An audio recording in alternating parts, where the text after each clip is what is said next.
Another huge crowd expected for game 2 of this 3-game set between the Johnnies from St. John and the Crimson Tide from the capstone here in Tuscaloosa. Sewell Thomas Stadium is the scene, and we look at the left side of the bracket, and well, we're just waiting one more. North Carolina and Southern Cal going at it right now to determine who will be the 4 teams in that pod in Omaha beginning next week. Meanwhile, on the right side, we got some things to be determined, who will close it out today and who will need a game 3 to do so. We are one of those. Alabama and St. John's coming your way here in a matter of moments. It looks like Georgia may be the first team in on this side of the bracket. They are up a couple of runs in extra innings. Meanwhile, last night, Alabama, boy, it was a show for the Tide. They just put it all together on both sides. They had 11 hits, 8 runs, and produced when it mattered most. And Justin LeBron, their star, doing Justin LeBron things. And Tyler Fay doing what he has done all season long. 7 1/3, just 2 hits, 9 strikeouts as he blanks St. John's 8-0. Dave Neal alongside former Florida State Seminole and big leaguer Devin Travis. Glad you could join us. And here we are, game 2. And I guess the big question is, who's got the pressure today? What is this one all about? I think the pressure today is all on St. John's. Alabama here at home, 1 win away from headed back to Omaha. They're going for a kill shot today, and I think on the flip side, it just simply was not St. John's day yesterday. They did not play their brand of baseball. You got to have a short memory in baseball. Less than 24 hours, we're back at it today. Well, Alabama has had a star for the last 3 seasons now in Justin LeBron since he set foot on this campus. Not maybe the season he wanted from a number standpoint, but we are seeing a really good Justin LeBron right now. And it's the Justin LeBron that was expected coming into this season. You can throw out all the regular season stuff. You get to the postseason, May, everything's starting to fire up a bit. And look at his numbers. You need your stars to show up in the biggest moments if you want to make a late run into the postseason. And you see right there those numbers, big reason why for Bama. Well, St. John's left that Tallahassee Regional just feeling really good about where they are and where they were. As a matter of fact, they didn't even go home. They came right here to Tuscaloosa after winning in Tallahassee. But they might have left their offense back in Tallahassee. They got to get it going up top. They do, and I think that you got to really tip your cap to Tyler Fay. But the top of the order, this is the engine to this club, and 0 for 12, 8 strikeouts, 9 total last night. It's chaos for this offense. It's traffic. It's runners in scoring position, moving guys, just 7 base runners yesterday. It all starts with the top here today. Yeah, they've been much better all season. Rough night last night. They'll see if they can get it going. The Johnny fans are here ready to go. So are the Crimson Tide faithful. We'll have lineups when we return. The Alabama Crimson Tide. This is the lineup, the same one last night that produced those 8 runs on 11 hits. Fowler and LeBron at the top, Brady Neal in the 3-hole. But it's really Eric Hines and Brennan Holt. You got a freshman and a 5th-year senior that if they can get it going like they did last night, this is dangerous. Yeah, we already know about the stars for this lineup. Back of the lineup, middle of the lineup, that's the key. First pitch to Fowler, a ground ball out to shortstop. Mansour there to make the play, and really 1 pitch and 1 out. And Evan Chafee, who has stood on this mound before, getting the baseball today, the one-time Alabama Crimson Tide pitcher as a freshman in 2023, redshirted, didn't pitch, but obviously a lot of inter-squad games and familiar with this environment. It's his ball today. He's a fun one to watch work. He's a bulldog. He comes right at you. It's sinking action down in the zone with the fastball, curveball, slider, changeup. As you see right there, that's the go-to pitch against these right-handed hitters. I think the key for Alabama today, they're hunting elevation. You got to push them up in the zone. You got to think about hitting the ball the other way. For Chafee, he wants to live down. That one's fouled straight back. 1-1 the count to Justin LeBron, who yesterday we got a glimpse of what he does defensively, and certainly the way he swung it last night. You can see why he is such a highly sought after college prospect. And he just looks free. That's the best way to describe it. He's a guy that's just out there playing the game of baseball. All the pressures that came with being a potential first-round pick coming into this season. And then you think about getting to the postseason, you go ahead and just say, you want to know what? My numbers are my numbers. Let's go play to win. Swing and a miss, and LeBron goes down. Chases one up around the letters for out number 2. There's the 4-seam fastball. It's sinker when it's down. 4-seam fastball up. Good sign for St. John's early. That fastball up to 92 miles per hour.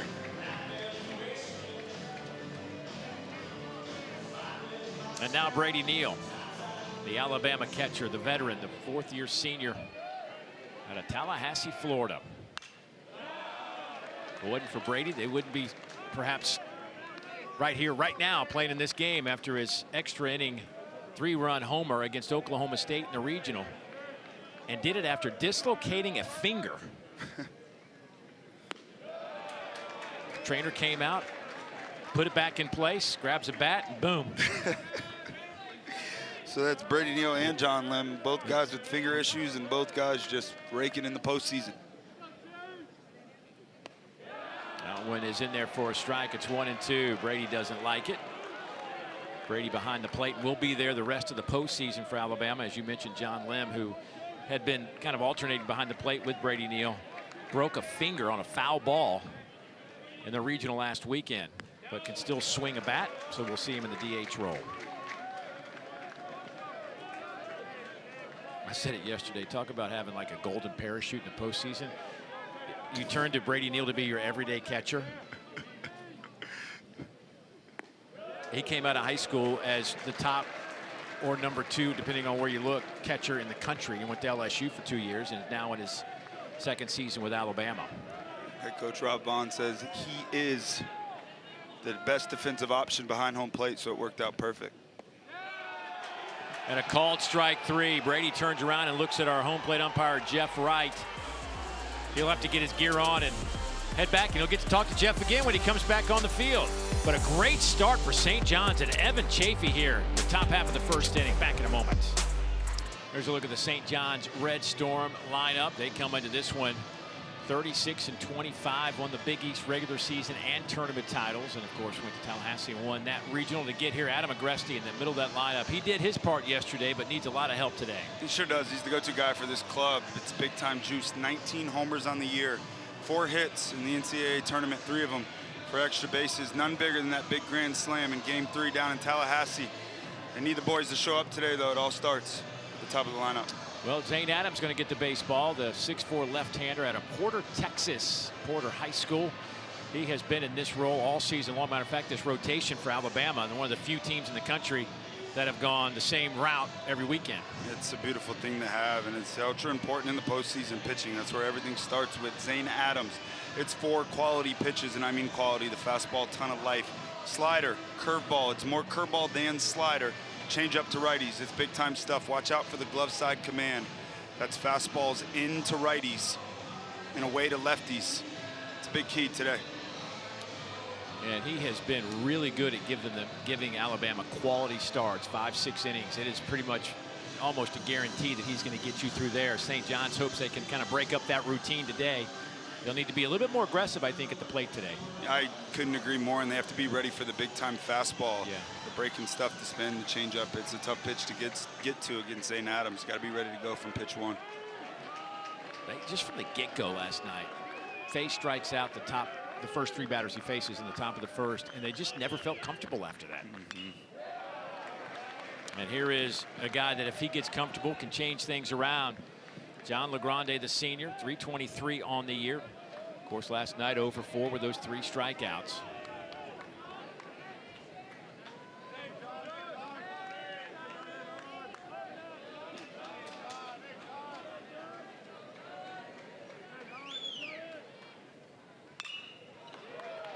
Pops this one up, shallow center field. Fowler charges in, and he'll make the catch for out number 1. Big key today against St. Adams for these St. John's hitters. It's some angle. It's into the right-handed hitters, away from the lefties. I think they're hunting elevation out over other righties. And the lefties, they're looking for pitches to start close to them. They're thinking big part of the field. Jader Ravestanger, the St. John's third baseman, steps in there. He's had a really solid year at the plate. 331 with 3 homers and 49 runs batted in out of Great Barrington, Massachusetts. His 3rd year with St. John's. Steady in that 2-hole, 333 against lefties.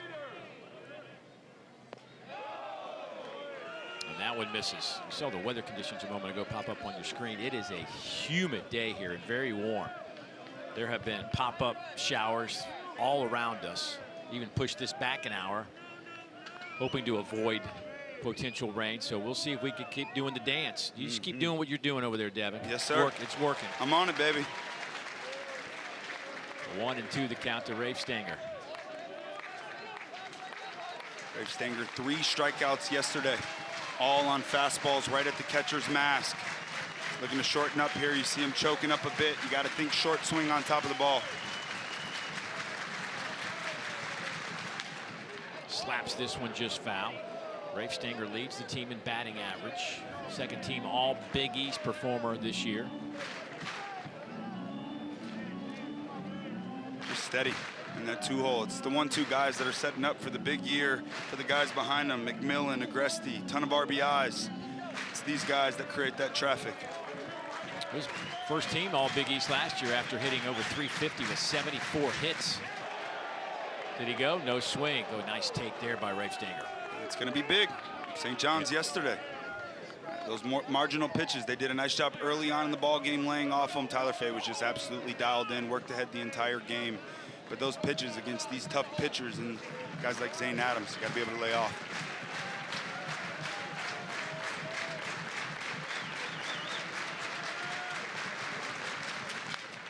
Fouls off another one. You were in Tallahassee last week and you watched these guys do that a lot. Non-stop. Yeah. It truly looked like they had the pitches from the pitcher. I mean, they were absolutely locked in to their approach. And head coach Mike Hampton said yesterday, it seemed like we just left our approach early. Yeah, said he didn't follow what they talked about all week. Swing and a miss. Rafe Stanger didn't realize that Brady Neal had lost the baseball, and Brady finds it in time and throws down to first for the strikeout. And nasty one there, first strikeout of the day. That's the big curveball. Starts where he wants it, dives down late. Zane Adams looks sharp. Zane Adams now with 91 strikeouts in 82 innings. Walked just 27 batters this year. Opponents hitting .264 against Zane. As Sean McMillan now, the sophomore out of Freeport, New York, strolls up into the batter's box, 6'3", 210. Another young man that was second team all Big East for St. John's. Last year as a freshman was named a freshman All-American. He hit .328, led St. John's with 9 home runs and 45 runs batted in. It's a nice sequence right there. Fastball dotted away, changeup right off of it. Changeup's the go-to pitch against right-handed hitters. Way ahead here. Got a power guy at the plate. That there is a ton of swing and miss.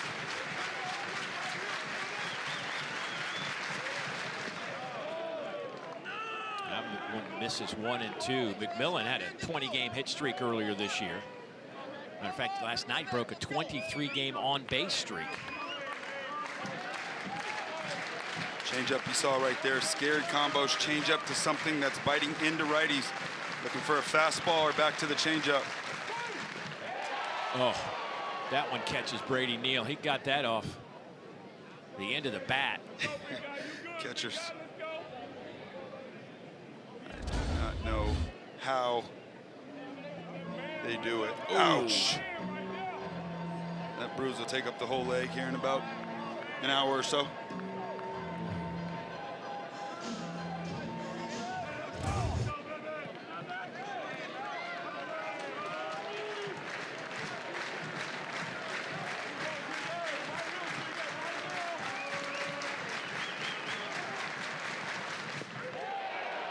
Just missed off the plate. Good take by McMillan.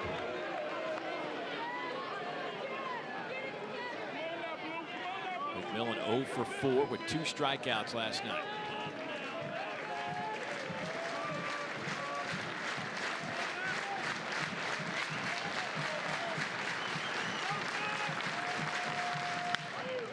Fouls that one into the seats. Facing a guy like Zane, it's all about swing decisions and approaches, and so far early on in this ball game, most of the swing decisions have been good. Trying to find a way to get that pitch count up, sitting at 15. Tyler Fay yesterday, super effective. That big length really hurt St. John's. Looking to extend the inning with 2 outs. Tries to go inside, and that one misses. It's 3 and 2 as the 8th pitch of the at-bat coming up here. Yep, nice job.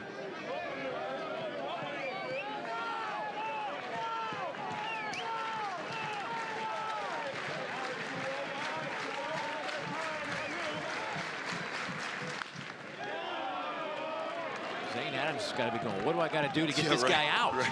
He's seen it all. Fastball, slider, curveball, changeup.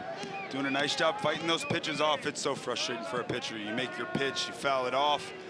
Important though, cannot give in. You got a power guy at the plate. St. John's needing some early confidence here. Big pitch on the way.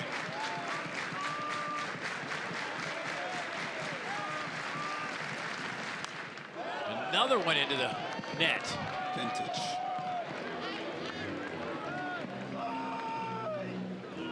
What's the mind game like right now if you're at the plate? Well, as a hitter, you're just having a ton of fun. You know, you're saying, hey, if I can foul off his fastball down the right side and I have a way to foul off that changeup, here's a hitter, you're just hoping for a mistake, but he's locked in. He's got that zone completely under control. See if Adams can make him second guess. Another foul ball. This is awesome and confidence for the St. John's club right now. It wasn't a lot of long at-bats yesterday, but he's putting on a clinic right now of what the approach should be against Zane Adams. Big key, though, you're late on a fastball there. Cannot speed up. Go ahead and just trust your hands. That fastball's being hit right there. Anything soft, you have the whole field to play with. Let's see if he goes back with another fastball here. The 11th pitch of the at-bat. He fouls that one off his foot. This is crazy. This is what I watched all last weekend. Yes. All last weekend. 12th pitch of the at-bat. I mean, he just keeps fighting. And he has gotten this pitch count up to 20 now. Man.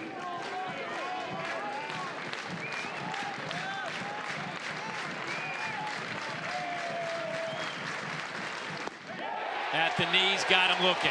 Zane Adams wins an epic battle to get off the mound. The Tag heading to the dugout. Well, the Crimson Tide went down 1-2-3 in the first, but this is an offense that has really found something. They have been at the bottom of the SEC almost all year in offensive categories, but something's going on with them right now. What's happening with Alabama offensively to kind of flip the script a little bit? No, I think they're just excited here for the postseason. They've done a nice job. If you stick with your approach long enough throughout a season, you'd like to believe that one day it's just going to flip and the switch is just going to go bam, here we are. And they've really figured out, you think about the pitching that they have behind them, and having some offensive support like this, dangerous club. Well, Chafee got through the first with a ground out and back-to-back strikeouts. The top three in this lineup, Fowler, LeBron, and Neal. And now you'll face Torres, Lim, and Eric Hines. That ball shot out to right center, and it's going to drop in there. Couple hops up against the wall. Torres around first, and he'll wind up with a stand-up double to start the second for Alabama. Yeah, first mistake of the day by Chafee, a breaking ball up in the zone. That's where they're hunting. You got a power guy at the plate and Jason Torres, and he just fires a shot out into right center field. First leadoff man on for the day for Alabama.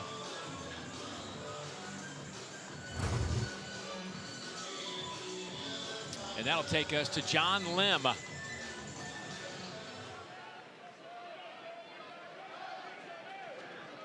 The designated hitter. Went 1 for 4, scored a couple of runs last night. List this one to left, and that's going to get into foul territory and out of play. That ball just kept going. Again, the wind blowing in again today. It was a little bit more left to right. Now it looks like it's almost straight in, if anything, right to left, which obviously going to force that ball we just saw. Yep. Out of play, but going to be tough to get one out of here. We saw a couple balls barreled up yesterday that were shy of the warning track. Yeah, we sure did. This was the only super regional that did not have a home run yesterday. Ground ball over to third. Rafe Stanger plays that well. That'll be out number 1. They're trying to pull something to the pull side. Nice job over at third base, checking the runner. And how about the shortstop, Mansour on a hop, getting to third base to protect Jason Torres, taking that free bag that was left open. By the way, congrats to the Georgia Bulldogs as they're moving on to Omaha. They had extra innings to get past Mississippi State. That one wrapped up just a few moments ago. Georgia hit 21. There were 21 total home runs in 2 days. in that super regional between Mississippi State and Georgia. 21. That has to be a fun place to hit. Yeah, sorry you missed that one on the way.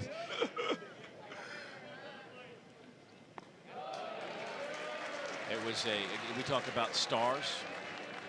Of course, Eric Hines at the plate has a potential to be one of those stars. This young man is super talented. But Daniel Jackson, extra innings, the star, perhaps Golden Spikes. That might have maybe put him over the top. 2-run homer in extra innings to give Georgia the win. Real stars show up in those big moments. Eric Hines, awkward swing, 2-1. It's just a young freshman right there in a 2-0 count. Super aggressive. They take advantage of it. You got an open base with a lefty behind you and Brennan Holt, who's really struggled against left-handed hitters this year. As a guy in Hines, you're just attacking elevation, looking for a pitch just in your zone. By the way, Eric Hines has moved up to third on this team in batting average behind Neal and Fowler, two savvy veterans. And here's the freshman, came into this one hitting .296. Expect him to play much this year. They let him go, and freshman shining.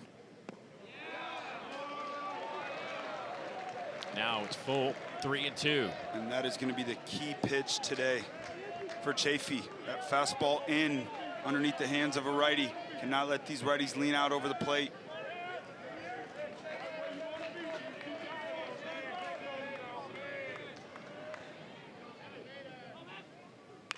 Off the fist down the line, and that's going to be foul. We'll do it again.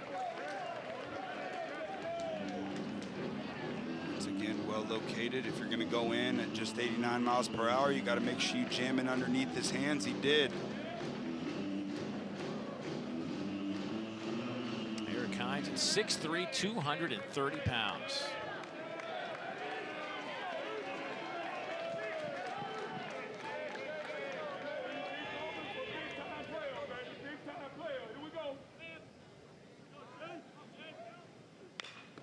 Little slow ground ball. Torres will have to stay at second.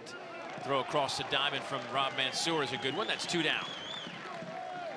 He's found a way to get that fastball. Once again, that's 3 in a row. Jamming it in underneath the hands when behind in the count. It's a big key. It's just 89 to 92, so it's not a big flowing fastball, which kind of emphasizes the point. When you throw that fastball, you must be able to execute and locate. Good sign for Chafee.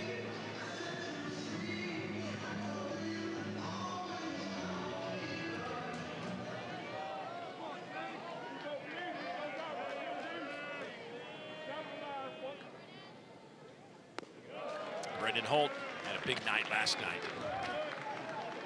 The grad student transfer out of Baton Rouge, Louisiana, anchoring second base.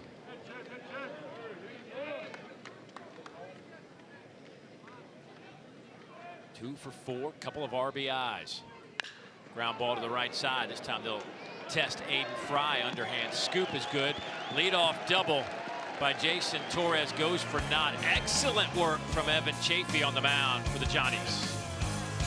Back at Sewell Thomas Stadium here in Tuscaloosa, moving to the bottom of the second inning. The Johnnies down 1-0 in this series, trying to stay alive. And if they're going to do that, this guy's going to be a big part of it, I would assume. Adam Agresti, their catcher, their leader. They only had 7 base runners yesterday against Alabama, and this guy was on base 3 of those 7 times. He was fantastic and continuing his hot streak. 19 homers, 54 RBIs, just 9 home runs last year. Talk about freeing up and just playing the game and having some fun. Having a great year. They need him big time today. First team All Big East and the Tallahassee Regional Most Valuable Player. 6'3", 235 out of Yorktown, New York. Has been great, not just at the plate, but certainly behind the dish as well. He's thrown out 33% of the runners that are trying to steal bases. Complete player. He's hitting .327 against left-handed pitching with 3 homers. Right-handed pitchers is where his power is. 16 of his 19 home runs coming from against right-handed pitchers. think a big reason for that last weekend in Tallahassee, they were really jamming them with the lefties. In Florida State, they were trying to go in underneath his hand with that angle cut. The righties' balls normally are running away, and that's where big power guys like to get extended and dry the ball.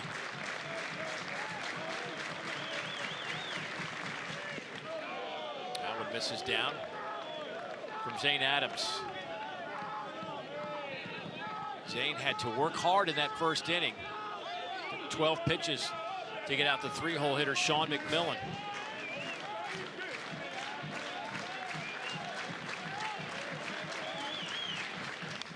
Fouls that one straight back.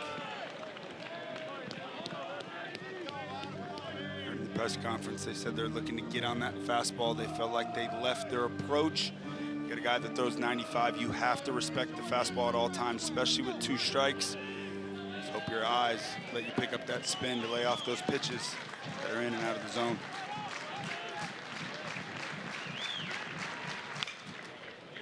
Here's LeBron, gobbles that up across the diamond, high throw, but the tag is made by Luke Vaughn. Agresti spins and hits the deck. Let's hope he's all right. Scary sight for the Johnnies, but a nice job by Vaughn right there, pulling himself off the bag. Good decision, left foot goes to the ball on a tag, and that's scary.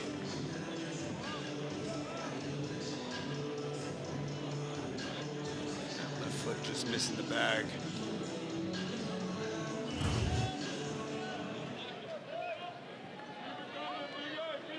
Well, that'll take us to Will Cowan, the designated hitter, hitting in the 5-hole today.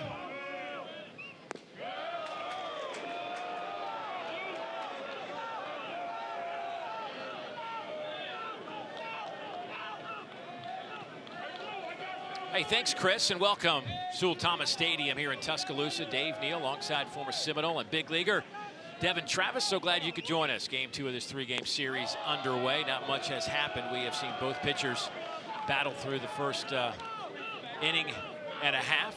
Alabama last night put on a show. I mean, they were just so balanced in every facet of the game. They won 8-0, 11 hits. And it was a fantastic night for Tyler Fay, who went 7 1/3, struck out 9, and gave up just 2 hits. St. John's, according to their head coach Mike Hampton, just didn't play St. John's baseball. He was really frustrated that that's how they came out in Game 1. You could tell in his post-game comments last night, and he knows they were better than that. Yeah, they're a team that's defended well all year. 2 errors, minimal traffic, just 7 base runners. An opportunity today to have a short memory and respond, and sometimes that can be very, very beneficial for a club. You get beat 8-0, you feel like everything's going wrong. You've won another opportunity to do it again. Less than 24 hours later, we're here. Won the Big East regular season championship, then went on and won the Big East tournament title.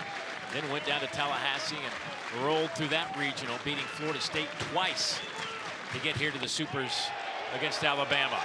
Zane Adams on the mound for the Crimson Tide. Gets Will Cowan for out number 2 here in the bottom of the 2nd. Yeah, 3rd strikeout, 2nd looking, both looking on that fastball that is just absolutely dotted down, in, on the black, and yep, just crossed the knee. Nice pitch. You look sharp. Glove side fastball for both of these pitchers. It's huge. I believe that we live in an era today where used to be able to just think the other way with left-handed pitchers, but they throw extremely hard today. I think the thought process is out front. You think more to the pull side. It protects against the slider and big curveball. Here's Aiden Fry, the junior. Johnny's second baseman, hitting .228. No homers and 19 runs batted in. This St. John's team that got off to a really slow start this year. They were 1-10 out of the gates. Then they went on a tear, 35-14, coming into this Super after that slow start. They had an 8-game winning streak snapped last night. That one is gloved over there at 3rd by Torres. Spins and fires, and good defense from the Crimson Tide. Hey, when we come back, we will visit with the man who's running the show at St. John's. Mike Hampton grabs a headset in a moment. See some of the St. John's fans in attendance here at Sewell Thomas Stadium, hoping their club can even up this series and force a game 3. And the guy that really hopes it is in the dugout with the headset right now, Mike Hampton. Hey, Coach, thanks for joining us. And I sensed a lot of frustration last night from you. I thought you handled the press conference well, but I could tell that it was frustrating. What was it that frustrated you last night? You know, our at-bats, our hitters have been so consistent throughout the year.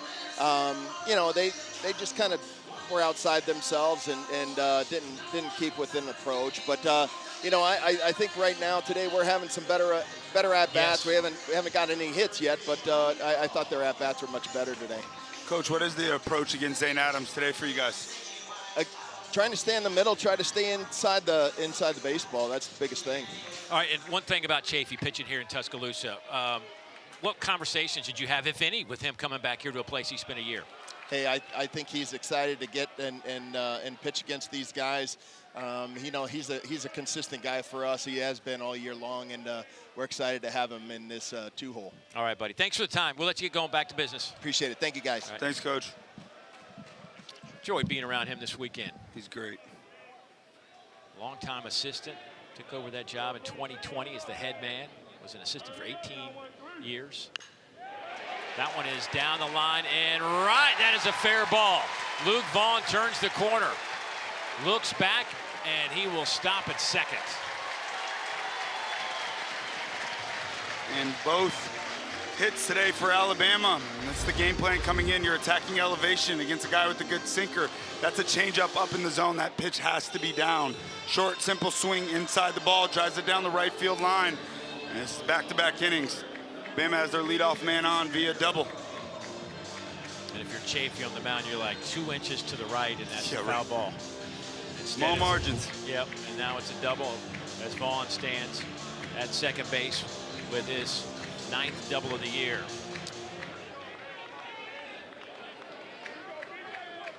Well, Torres started the second with a double, and that's when Evan Chafee locked it down. A couple of groundouts to shortstop and one to second base to get out of the inning and leave Torres at second, hoping for the same here.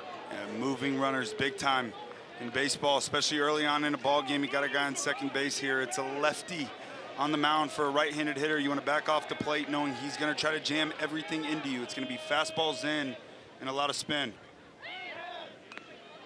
Fouls that one. I think that caught a piece of his own leg.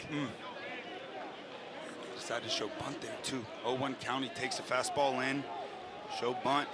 1 strike count. That's never fun. And bam, just like that, 0-2 count. Chafee way ahead. Going for the strikeout here. You got the top of the order on deck and Bryce Fowler.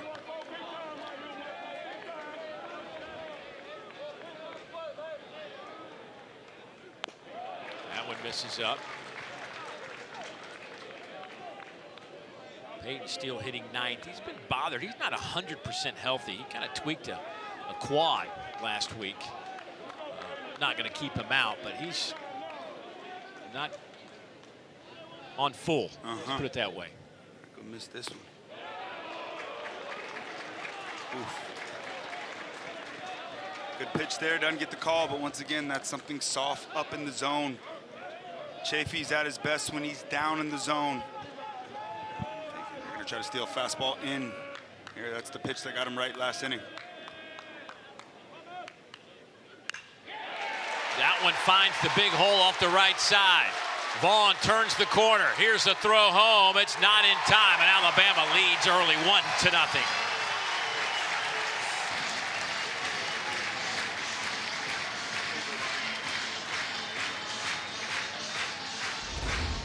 That is an incredible job of 2-strike hitting right there. They do try to go in, but he misses out over the plate, and he's trying to have a short, simple swing, just get the ball to go forward.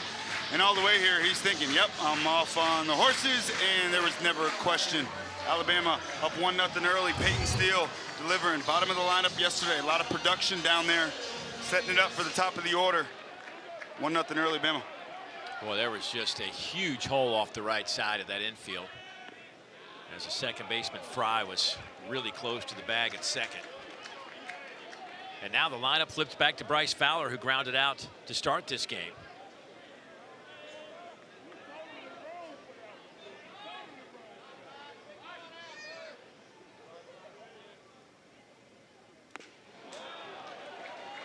Quickly 0-2 on Fowler.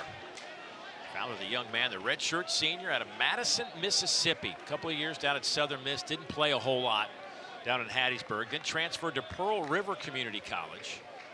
Thought he was going to go to Campbell, had a coaching change, and then gets a call from Rob Vaughn and said, when can you get here? We want you. When can you get here? And he says, right now. Right now. Yeah. Today.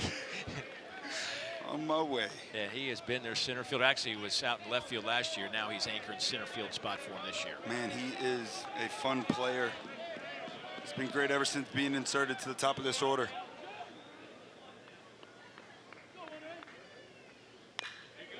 Did that find the hole? It did.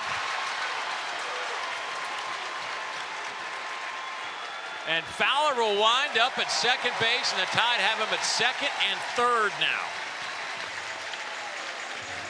That is 3 doubles for the Tide today. Man, and that is just a beautiful piece of hitting once again with 2 strikes. That is a well-located breaking ball there. You see behind the plate, Agresti's going to drop and block.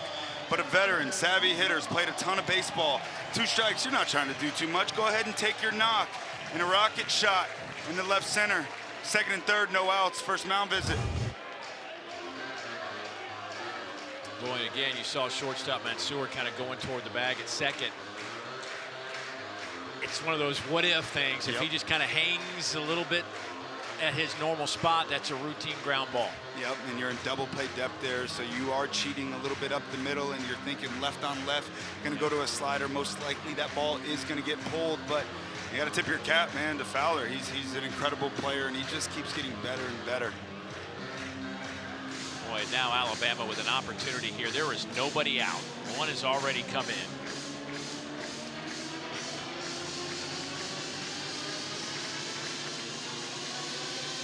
And the guy you got to face is maybe the hottest guy in this lineup, Justin LeBron. He struck out his first time today, but LeBron has been on a roll of late. Of course, a preseason All-American last year in 2025, was a first-team All-American. So much expected of him. Offensively, not really the kind of season he had produced his first 2 years here, but we are now seeing Justin LeBron at his best. Yeah, and at the right time for Alabama. Still 16 homers. So the juice is there, 40 stolen bases and 41 attempts. It's a big moment here in this ball game. They got their guy up, they got to cash in.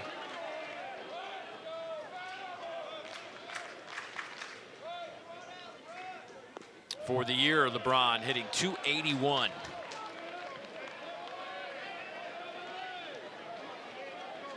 .250 against lefties. 302 with runners in scoring position. They attacked him with fastballs up as the count went on last at bat. LeBron 3 for 4, 2 RBIs last night. Try to go fastball there, and they do get it up just enough. A big reason they go fastball up in this situation. You got a guy at third base, less than 2 outs. The hitter's hunting elevation. If I can go just enough above the zone, I get a foul ball or a swing and miss. Way ahead here, 0-2. You can go fastball up. If not, you're just burying the breaking ball at the back foot.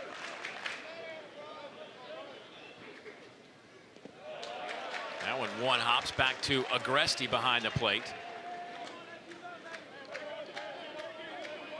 Chafee can't give up on it here. You're still ahead. Big here, 1-2. A lot of guys will bounce a bad breaking ball and go right back to it.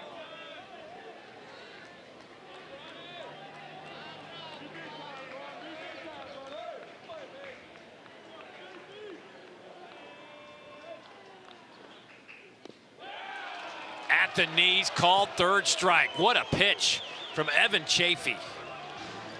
Absolutely electric right there. Look at this. Pinpoint, dialed, bam.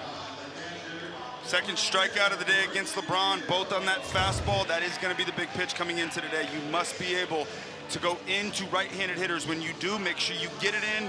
He does, and a big strikeout there. Can't get too excited just yet. 1 out now for Brady Neal, the 3-hole hitter. He was caught looking his first time up. He got a couple pitches just like what we saw LeBron get. He didn't like him his first at-bat. Had a few stares at our home plate umpire, Jeff Wright, but that's been a pitch Jeff Wright's calling, so you better know it's going to be a strike. That's right, and that's why it's ultra important for Chafee to live down there. You end up getting those calls.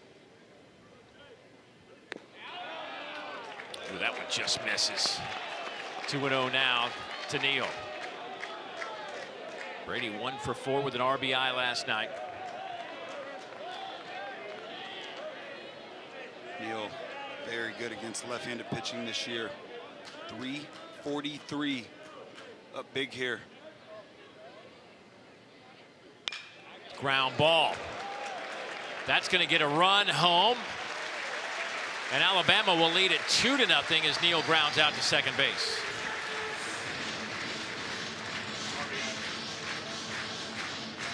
Some good selfless baseball. You got the middle of the infield back, guy in third base, less than 2 outs. Any ground ball in the middle scores a run. Job well done.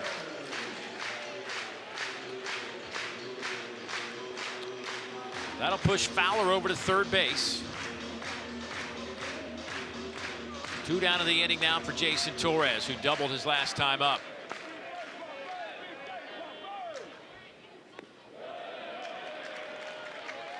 Boy, Torres has just been anchored at third base for Alabama the last 2 years. That has been his spot. Maybe not the offensive season he was hoping for. Comes into this one hitting .236, but does have enough pop. 8 home runs and 47 runs batted in. Up over 270 now against lefties this season.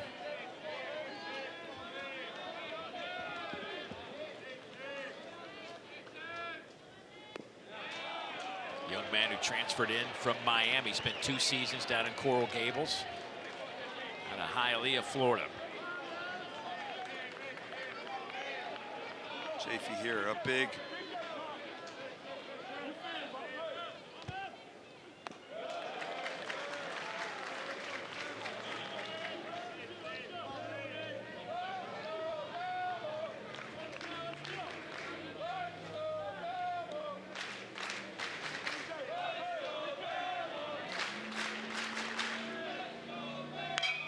Ground ball right at the shortstop, Mansour across the diamond, and that'll be the 3rd out. But Alabama does plate a couple of runs and take a 2-0 lead. We're heading to the bottom of the 3rd inning here at Sewell Thomas Stadium.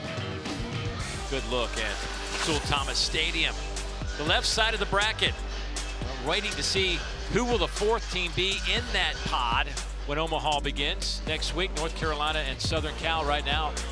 Trojans up 3-1. Meanwhile, our side, we still have some baseball left to be played in a few of these supers, but Georgia has already punched their ticket. They had extra innings, won by a couple of runs over Mississippi State. So they're heading to Omaha for the first time since 2008. It was a real party in Athens the last 2 weekends. Those folks have bought in to Bulldogs baseball. It's crazy to think that they haven't been in Omaha since 2008. I mean, I feel like every year they're in Omaha because of how much talent they've had running through that program. Congrats to them. Here's Christian Bernardini, the junior, Manalapan, New Jersey. He was 0 for 4 last night. The young man comes in as a .275 hitter today with 4 homers and 21 runs batted in. This is the guy circled coming into today. .351 against lefties. Down here 0-2.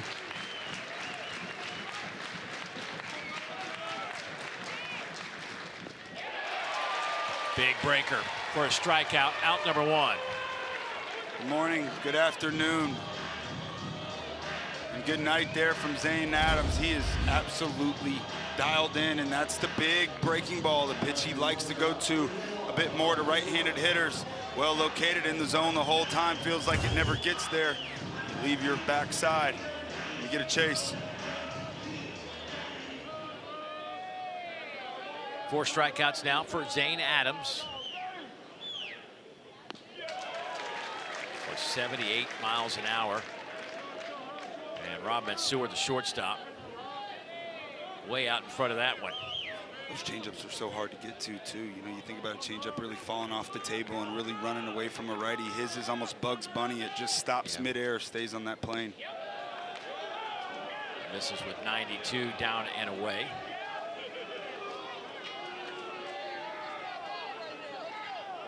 The Johnny shortstop, a grad transfer from California. A couple of years at Cal State Pueblo. His first season at St. John's. He came into this swinging a pretty hot bat. He was hitting over 330 prior 13 games, but last night 0 for 3 with a strikeout.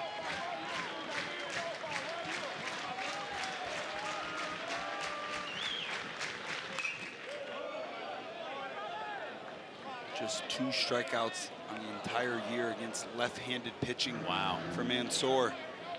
He's a guy that sees lefties extremely well. That's the thought process. Once again, you get to 2 strikes, you're thinking fastball, hit it the other way, gives you an opportunity to stay on his breaking stuff.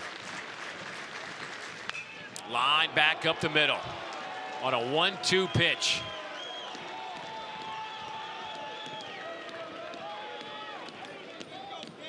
So the first hit of the game for St. John's here in the bottom of the 3rd inning. That'll take us to the 9-hole hitter, Dylan Fitzsimmons.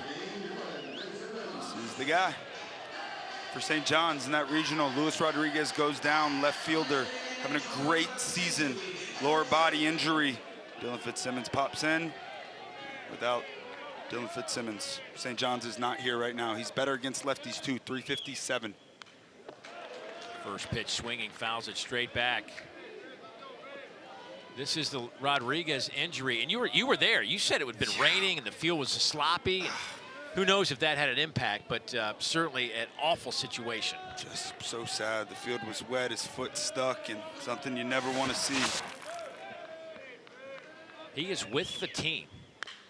That ball is slicing away from Fowler. He's going to have to chase it to the fence. Boy, did he get a bad break on that one as it bounces over the fence. And that probably is a fortunate break for Alabama. Saves a run. Certainly. And that is an excellent swing there from Dylan Fitzsimmons. And we'll watch the center fielder here.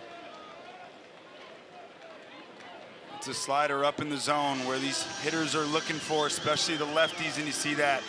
A little bit of a false step in.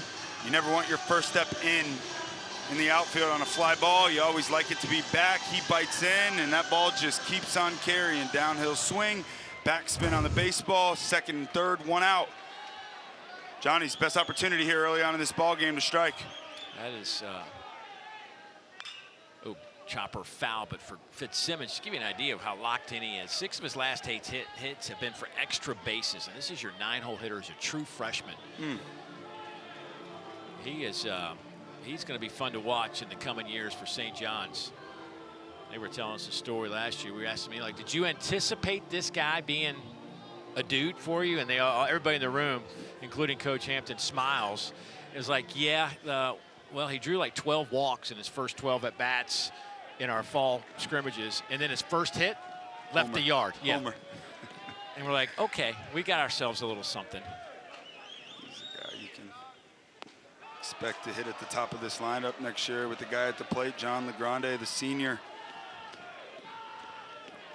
Departing, what a fun story this guy's been all year. A guy that just keeps getting better and better. Once again, the stars have to show up in these moments. You have to find a way here. Get that run in from 3rd base. Grande leads the team with 22 multi-hit games, but this one will be grounded over the first, but that'll plate St. John's first run as Mansour comes home to score and pushes Fitzsimmons over to 3rd base. So the Johnnies, their first run of this Tuscaloosa Super Regional. Yep, good baseball, middle back, put it in the middle of the infield, score a run, well done. Out number 2 as Jader Rafe Stanger comes to the plate, who struck out his first time.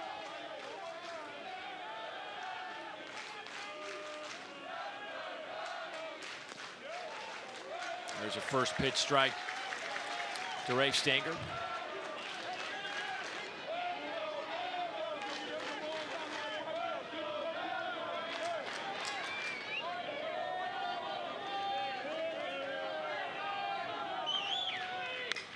There's a ground ball. LeBron Fields throws to first. But St. John's, though, breaks the seal, scores their first run of this super, cuts Alabama's lead in half. Back in a moment. Alabama leads this Super Regional 1-0. A win by the Tide will push them back to Omaha for the first time since 1999. Think about that. That is the 2nd longest drought by any team in the Southeastern Conference. Only ahead of Missouri, which was back in the 60s when they were last in the College World Series. But, I mean, again, we said about Georgia, it's hard to believe it's been since '08. They've produced some teams. Alabama's had some really good teams in that span. But 99 was it. Man, head coach Rob Vaughn, he has done a magnificent job ever since arriving in Tuscaloosa. John Lim to start things off for the Tide. Lim, then Hines, then Brennan Holtz to the plate. Speaking of the College World Series, you can't overlook. I think a lot of people maybe in the South haven't paid attention to St. John's baseball and the history of that program. But, folks, this is their 39th NCAA tournament appearance as Lim will get hit by a soft breaking ball and head to first base. But 39 NCAA tournaments for St. John's, tied for 12th most all time. So second NCAA tournament in the last 3 years. They've been to 6 College World Series, the last of which, though, was back in 1980. It's been a while. Their last Super Regional was in 2012. They got through the Chapel Hill Regional to get to the Supers that year. But, I mean, this is a program with a lengthy history. Northeast baseball, they're the big dogs up there in Alabama. See right there. 29th appearance, 4 years in a row. They've been knocking on the door. 0-6 in their last 3 NCAA tournaments leading up to this season. 4 wins in a row, 1 win away from Omaha.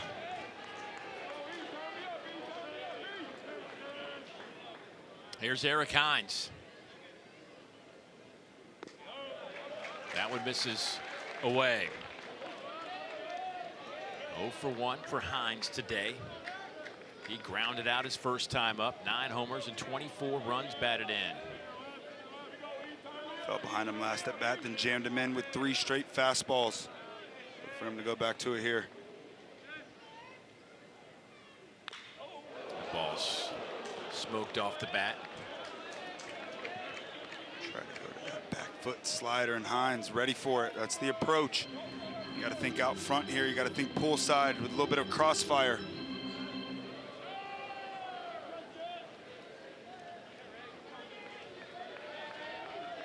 Hines, a young man from right here in Tuscaloosa.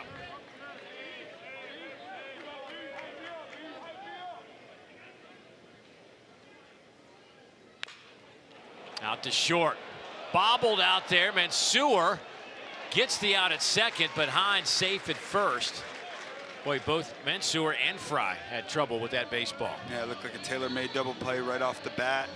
But the bobble and the speed from Hines costed that double play. It's sharply hit. Once again, they do. They go back in with the fastball. That is the right pitch, and just a bit of a bobble peeks his head up before securing the baseball. It's little plays like that inside of a baseball game, you give somebody an extra little opportunity. Bama, they'll make you pay. This defense for St. John's, they've been fantastic all year. 2 errors yesterday, though. I think that was part of the frustration as well for Coach Hampton post-game. Yep. Not only the approach at the plate, but you got to play clean baseball in these games. Pitching, defense, timely hitting. That's the route to winning. Brennan Holt, big hit yesterday, drove in 2 runs.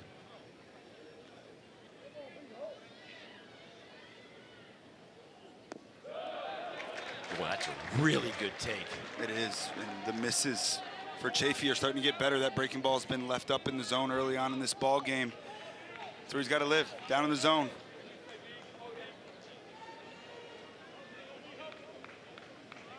Two 2-0 on Holt. Ground ball, and it finds a little hole in the right side. Hines turns the corner. He's on his way to third. Throw is cut off, and the Tide have him at the corners with 1 out. That is veteran hitting. That's a senior. Got his 150th career hit yesterday, now 151. And you got the first baseman holding the runner on. So what do these hitters try to do? The lefties, go ahead and just pull it in that hole. They work on that extremely hard in BP. Nice job of hitting first and third, 1 out.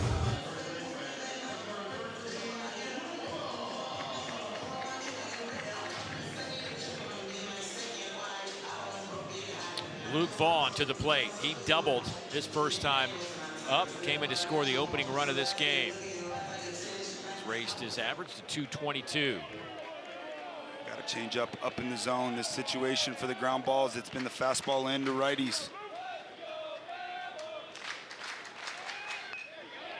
Lays down the bunt. That's going to get a run home. And they do get him at first, barely. Vaughn thinks he was safe. Regardless, a run scores. Makes it 3-1 Alabama as Hines comes home. And it looks like they're going to take a peek at this one, but I love it. First and third, one out. This play is almost indefensible. You got the first baseman holding the runner on at first. Third baseman, even if he's playing even with the bag, so what? The third guy at third base, he goes ahead and just gains ground. Takes off with down contact, and this play was close. Looks like the right call.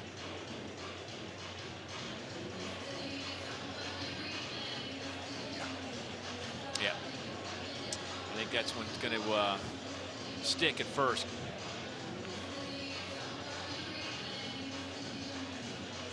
Yeah.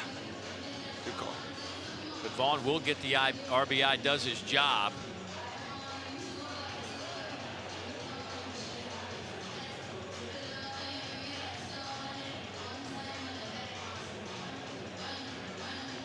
Seeing some small ball here in Tuscaloosa. Again, there hadn't been a home run. We're the only super regional that had a home run. Yep. Bama came in this thing on a heater with homers. They had, what was that number? They had 11 home runs in their last 5 games and had 3 straight multi-home run games.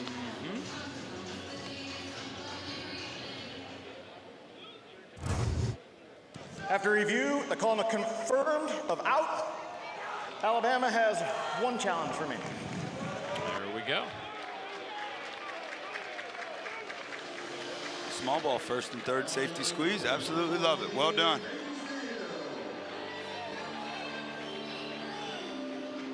Rob Vaughn making things move for Alabama on the base paths. Picks up that run.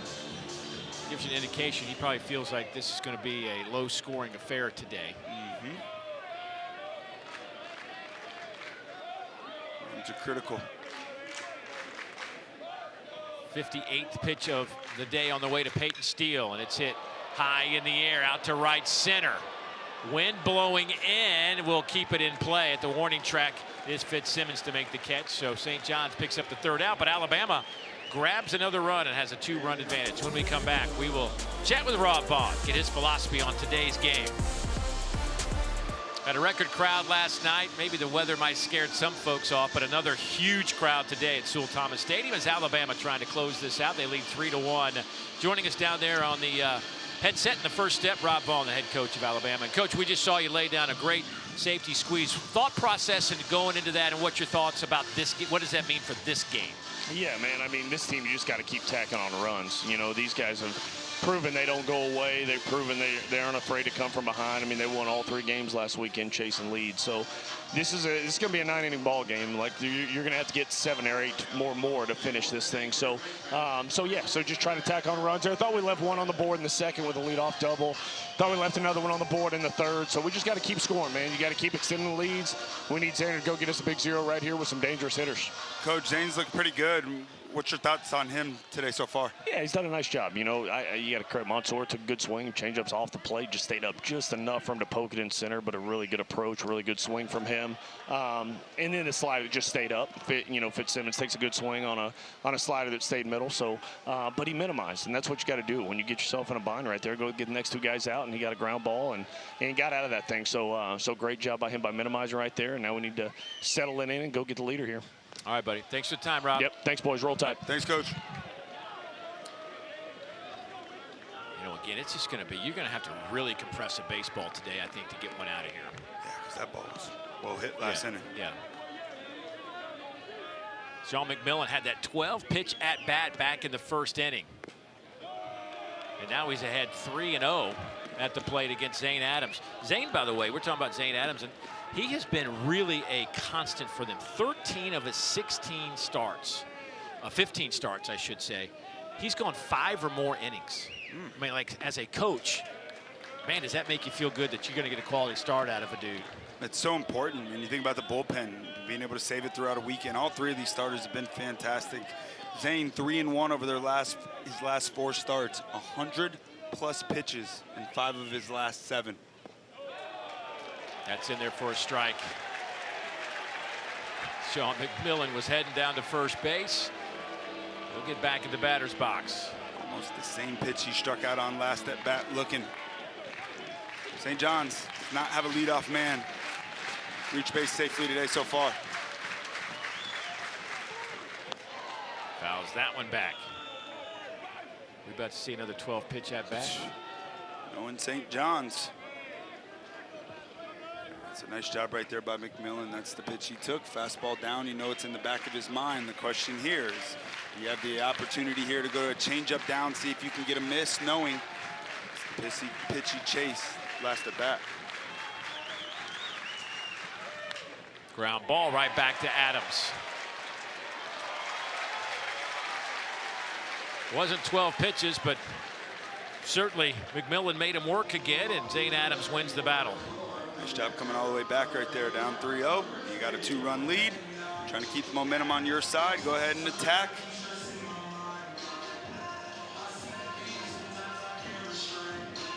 Adam Agresti.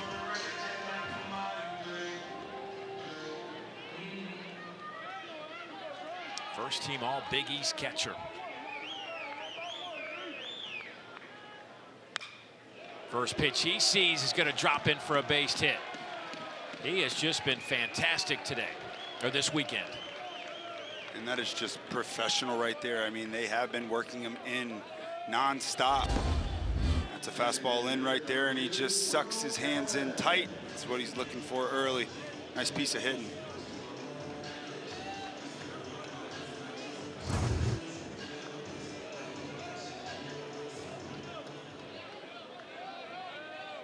Will Cowan struck out his first time up.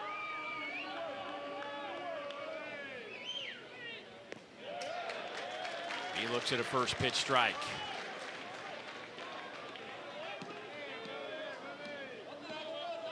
Cowan this year hitting .216. Last year as a freshman. In 46 games hit .293.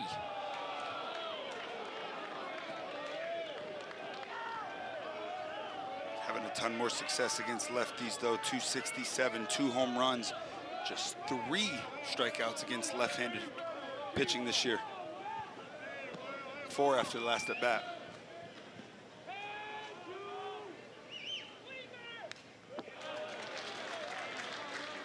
I'm going to make this compare. He's got that that back foot moves. It reminds me of Scotty Scheffler on a tee box. The way that, I don't know, it's like his thing. A little scissor? Yeah. Yeah, I like that. It's worked for Scheffler. Oh yeah, I'd copy that guy. Yeah. It is something that's become big in baseball today though, is that scissor. They work on it and it allows them to keep that front side closed. It's them opening up early. He dances and that one catches him. Wow, if you're going to get hit on one that bounces at you. Yeah, especially with 2 strikes. That's exactly what you want. Go ahead. Yeah. Johns will take that one.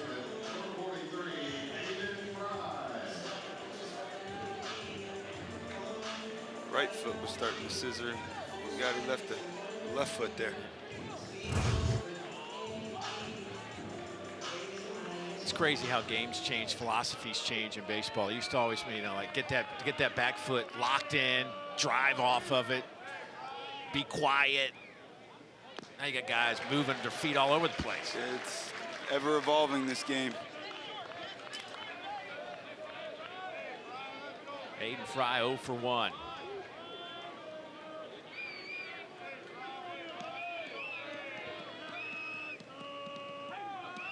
.227 hitter. Swing and a miss. It's 0-2. Johnny's with some traffic with 1 out. These are the moments that Mike Hampton was talking about. We got to get some guys on, put the pressure on them. See if they can take advantage. Yep. Don't get many. And on the flip side, Rob Vaughn said he minimized in that 3rd inning. Another opportunity here. Just off the plate. Yeah, good take.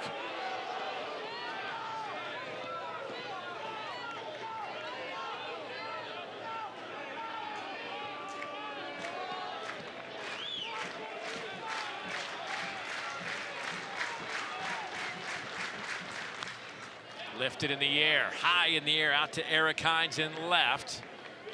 And that'll be out number 2, and everybody sticks at their respective bases.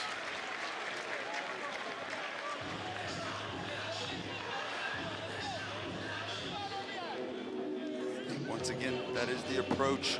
Zane Adams has been in the strike zone all game long. 73% strikes. I'd like to see these St. John's hitters get a bit more aggressive. Sometimes you can get so stuck in an approach that you almost forget. Just see the ball and let it fire.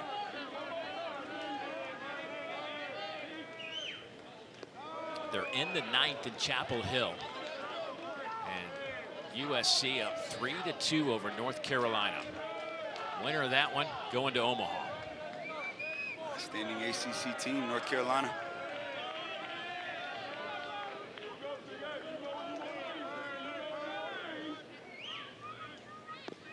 Oh, nice changeup. Ultimate equalizer. Bernardini, 351 against lefties coming into this game. This is the guy that I said had to be the guy down at the bottom of the lineup.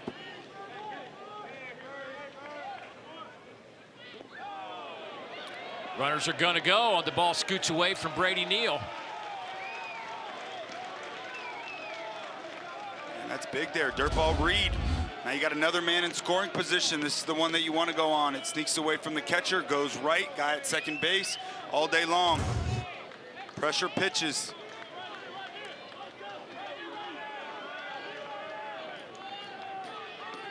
Two 1 count. Bernardini. Ooh. Man. 3-1 here in the driver's seat. That one just missed. See if Bernardini can do something with this 3-1. Fouls it off. It's full. 5 straight changeups. Does open up the door for an opportunity to jam a fastball in there. You do have an open base. The 8-hole hitter Mansour on deck. He got a base hit his last time up. He would love an opportunity.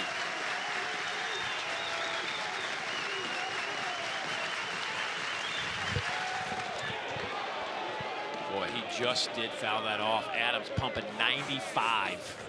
5 straight changeups and 95 up and in. Takes it out of the catcher's glove.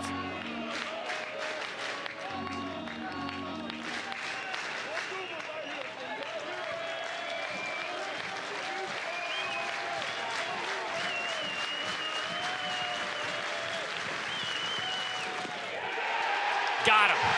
Inning is over. Adams works himself out of that jam. Zane Adams. Coach Rob Bond said you got to minimize damage. Well, does it again. Nice job. Dotted up.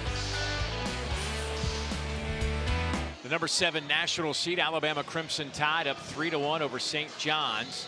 They were a 4 seed in the Tallahassee Regional, just a 13th 4 seed to move on to a super. Alabama, a couple of runs on 3 hits in the 3rd. LeGrande, RBI ground out in the bottom of 3rd.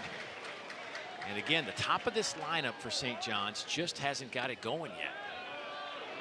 They are 0 for 6 today. And what were they, 0 for 12 0 for 12, yesterday? 0 for 18 in this regional. Super regional, excuse me. Top of the lineup due up for the Tide, Bryce Fowler, who has flown out and grounded out, but picked up an RBI back in the 3rd on the ground out to second base.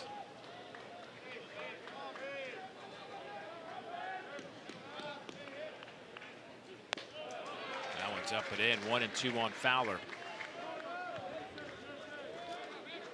Or excuse me, Fowler doubled his last time up.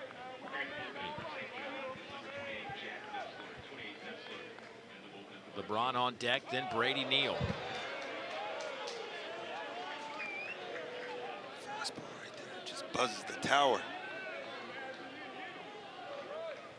Been impressed with Evan Chafee coming back to Tuscaloosa. You always wonder about players that come back to a place they spent some time, as this one sent out to center field shy of the track. LeGrande with the catch, 1 down, but Chafee has been on point Talking to Jason Jackson, who's the pitching coach, and at the time became the interim head coach at Alabama when Chafee was on this Alabama team back in 2023. And talked to him about Chafee. He says loves the kid, absolutely loved him. Just wasn't ready to be a part of their rotation. They redshirted him. At the end of the year, I felt like Evan just needed a change of scenery. I mean, there was nothing that was wrong on either side. It just needed a change. He said loved his parents, loved being around him. Matter of fact, Justin LeBron still good friends with him and text all the time. He went back closer to home and has found a home at St. John's. And here he is back in Tuscaloosa a few years later doing a fantastic job. Yeah, sometimes the change of scenery can be a great thing. Good for Evan Chafee. Seems like it worked out well for both sides.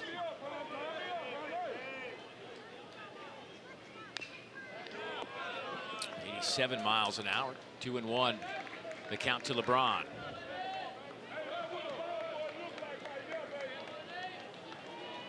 Justin with 2 strikeouts today. Both on fastballs. First one up in the zone. Last one looking down. Lifted high in the air, out to right. Fitzsimmons on the track will make the catch. I'm sure he's probably hearing some things out there that we can't air. Up against the Ragers in right field. Oh man, they are packed out. We had a late start last night, and there was a wall of adult beverages out there. Not quite as intense today. Give them a little bit of time. They're still getting it going again. So that's on the Brady Neal Club. And here is Brady Neal. Fouls that one off. Spent some time in right field this year. He did. And again, the story from Bryce Fowler. We're asking him, you know, Brady hadn't played a whole lot of outfield in his life. He's always been a catcher, and he gets put out there this year. And I said, do you help him out there? And it's a little slow chopper. It's going to be a tough play, and it's going to be a fair ball. He just shakes his head. Hey, it's a hit. He'll take them. Every single one of them. Just a chopper here. And the catcher has priority over the pitcher in this ball. All of his momentum is moving toward first base. The pitcher lets up, and Chafee thinking Agresti's going to get it. A little miscommunication. Extends the inning.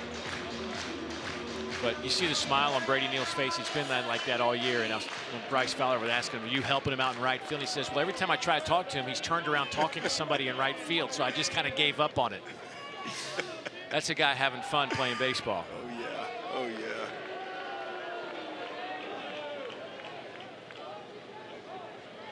Tallahassee kid. Leading the team in batting average this year is Brady Neal. After last year, the young man hit .219 with 3 home runs. And this year he's at .330-ish with 10 tanks and 50 runs batted in. That smile you see is a big reason for it. He's having fun. He is right on .330 as a matter of fact after that last base hit. Torres with a double today.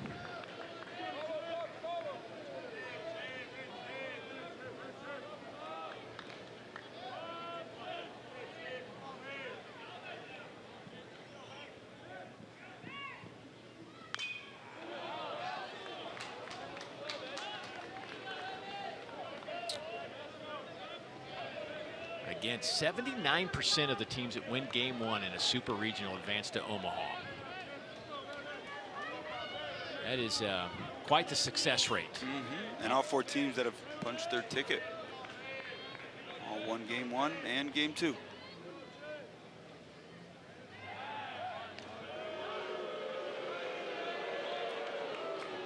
Brady Neal over at first base. Just 4 stolen bases and 6 attempts on the year, but with 2 outs, ultra important, trying to get into scoring position, especially up 2. You can't play aggressive style of baseball.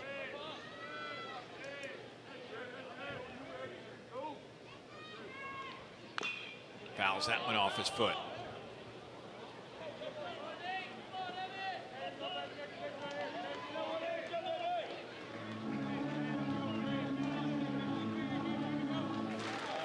He's been good. A efficient, just 72 pitches. Pace for under 15 pitches an inning.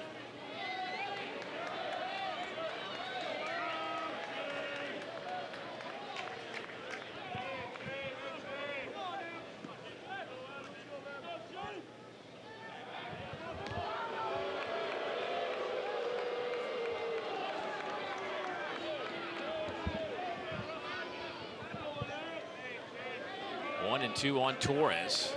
47 RBIs, 8 home runs for the Alabama third baseman.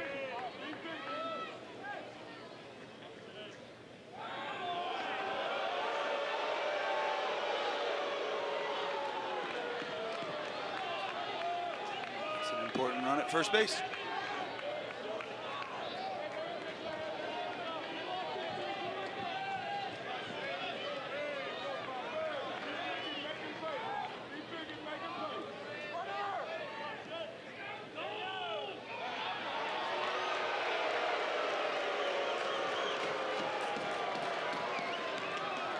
Hitter, this is always extremely frustrating. You feel like you're in control of the bat. It's working at your pace and a lot of pickoffs. You got to stay with it.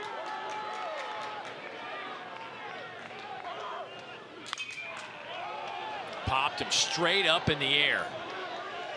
Agresti makes the play. Alabama leaves a runner on base. Nothing doing. St. John's trying to get their bats cranked up. 3-1, they trail. You know, there are a lot of St. John's baseball players. You look at their bios and it says we're Yankees, Mets, and Knicks fans. It is a big time. And can you imagine what that city will be like if the Knicks can win an NBA championship? Danger. I'm glad I'm living in the South. That's right. That's right. They are on a roll. I mean, it is crazy what they're doing postseason. Here is Rob Mansour to lead things off. 2 hits last night for St. John's, 3 hits here as we're in the bottom of the 5th inning this afternoon. And one of those 3 hits belongs to the St. John's shortstop.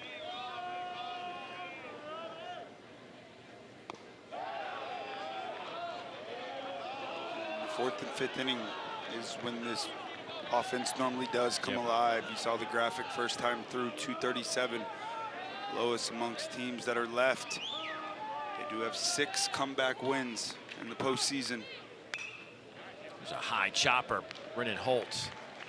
Easy hop, easy play, and that'll be 1 down.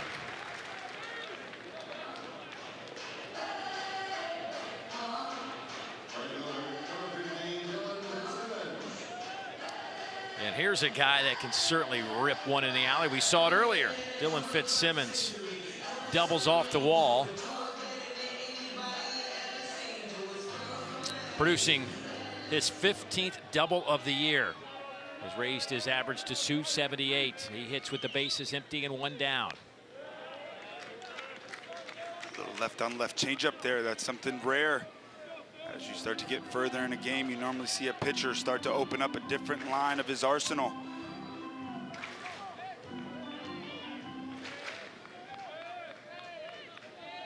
Fitzsimmons 5 hits in the Tallahassee Regional, finished up at 417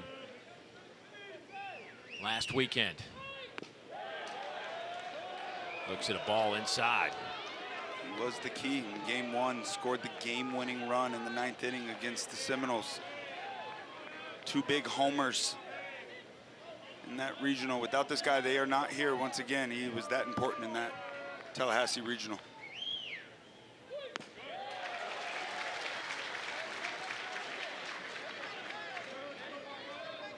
Zane Adams just quietly continuing to make pitches. Very, very few mistakes over the heart of the plate today.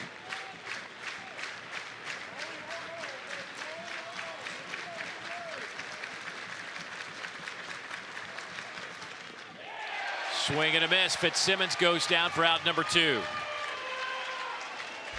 That's good for his 6th strikeout today. 4-seam rear back. Let it fire up in the zone. That's where pitchers love. Hitters love to see the baseball. But if you are long and that back shoulder falls early, it's big trouble. And now it's the top of the order. You see the pitch count for Zane Adams. 56 of his 80 pitches have been in the zone. Pounding that strike zone. All right, here's the group right here. I mean, the top 3 guys in this lineup, somebody's got to break out. Look what's happened here in this Tuscaloosa Super Regional. Man. 0 for 18 with 10 strikeouts. These guys came in to today. This is actually, if you want to go back to the opening of this Super Regional, they came in hitting 329, 336, and 318, combined 19 home runs, and you have yet to have a hit here this weekend. Man, these are the guys that get him going. That's what's crazy. They've been cold. Like, this hasn't happened all year. Mm-hmm.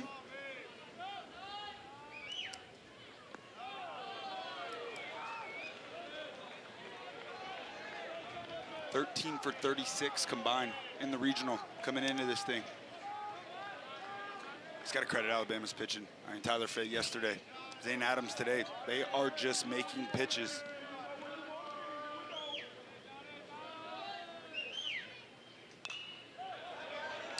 Count even at 2-2. LeGrande transferred into St. John's after a couple of seasons in junior college, where he was a junior college All-American in 2024. Didn't miss a beat as he was an All-Big East first-team performer in his first season with the Johnnies. 368, 7 home runs, and 48 runs batted in last year, not to mention 43 bags. Such a fun player. Boy, just did nick that one. He's just a bit over-aggressive. Looks like his mindset is just to rip the ball to the pull side. He's best when he's in that left center field gap. That front shoulder stays shut a long time, and that is a big key in these left-on-left battles. I'd like to see him try to get jammed here and push something the other way.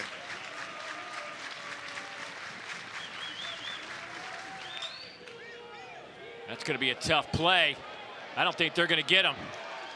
Boy, you just knew the moment that one took that big hop at the plate that LeGrande was going to beat that one out. Yeah, no chance on that one. Way too much speed, and you can't teach it. It was never even a question. Hey, what a way to get your first hit for that group. Hey, it's the postseason. It does not matter what it looks like on the scorecard. There's no pictures. That's an infield single and extends the inning. Tying man up to the plate. Well, that breaks the seal. Let's see what Rafe Stanger can do behind him. They pitched him extremely tough. 3 strikeouts yesterday, all on the fastball. He comes up today, hunting heaters, strikes out on a curveball his first at bat. He's in between. It's a yo-yo effect. You got to just pick one pitch and sell out to it. Well, these are those moments, too. There's 2 outs in a 2-run game. You're in the 5th. You got a left-hander on the mound. You got LeGrande, who can steal some bags. We told you over 40 last year. He has 27 this year. How important is it to get him to second base right now? I mean, do you take a chance with 2 outs? It's huge. You know, he's been thrown out 13 times, 27 for 40. You know, you're in the middle part of the ball game. Zane Adams is dealing. You got the tying man up at home plate. You got the meat of the order up behind him. For me, this isn't an opportunity in which I'm thinking steal at all, especially with the lefty on the mound. If you run with the lefty on the mound, it's first move. And watch the move for Zane Adams, too. It is one of the best moves I've seen all year. Let the guy at home plate hit. Rafe Stanger looks at a strike. Rafe Stanger, from an average standpoint, best hitter in this lineup. Big hits all year long. Game-winning single in Game 1 against the Knowles. He's just been pitched extremely tough.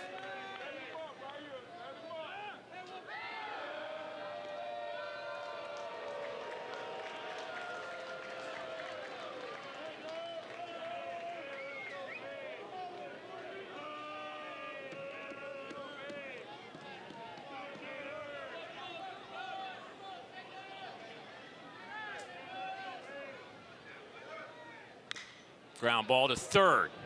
They'll go to second and get off the field. Zane Adams doing Zane Adams type thing on the mound for Alabama. 3-1 tied out in front.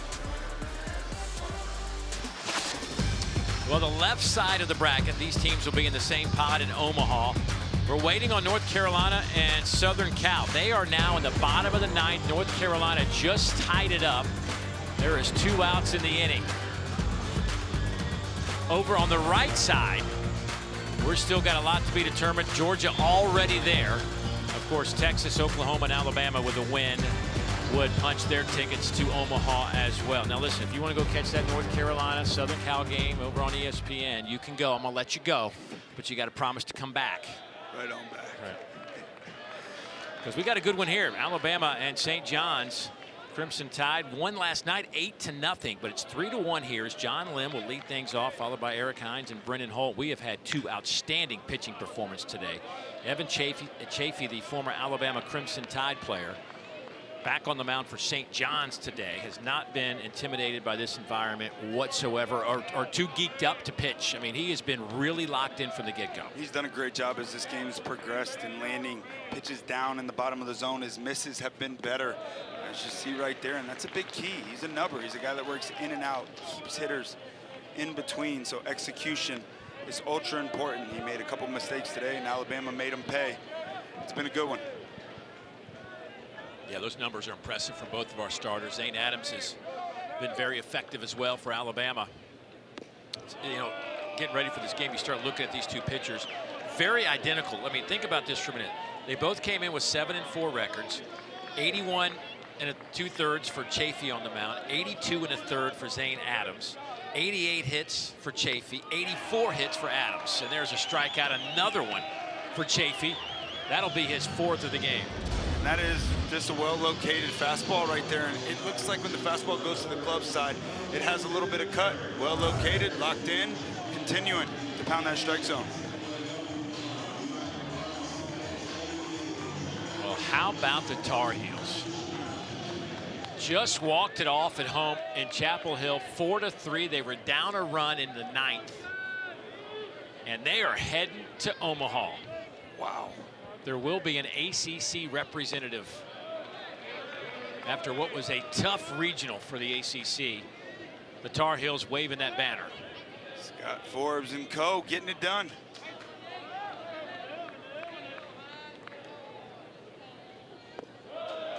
That one misses. 2-0 to Eric Hines.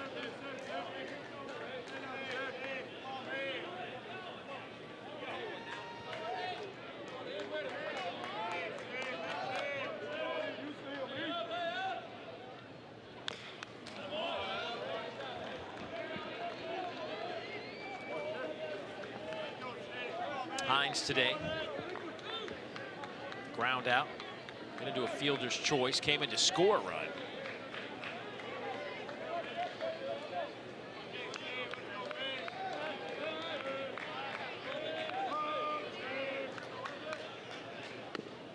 Boy, it looks at one right down the middle. That is the pitch today without question where this game kind of flipped. It looked like it was going to go off the wires for a bit, but that glove side fastball command with it, just dotting it up on the inner black, such a big pitch. Now it's even. Doesn't chase. Runs full, 3-2.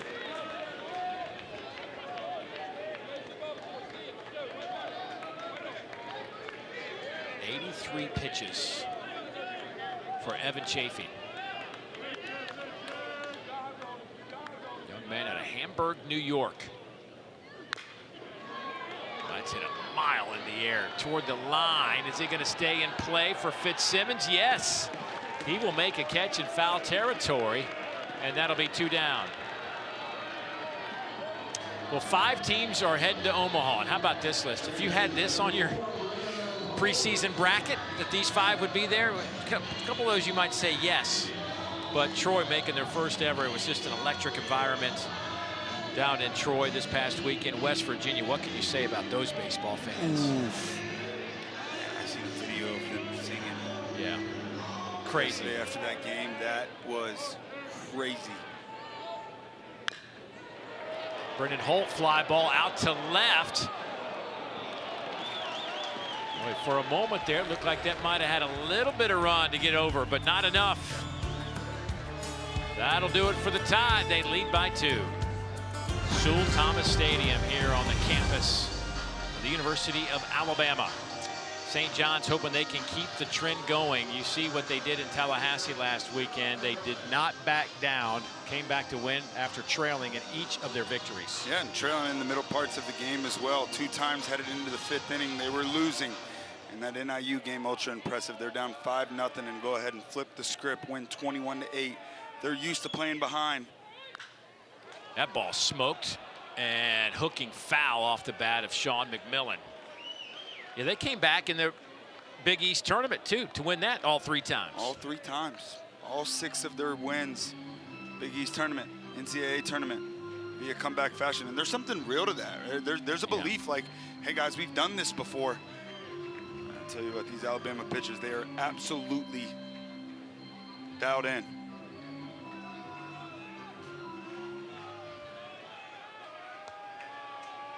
Oh, 0-1 on McMillan.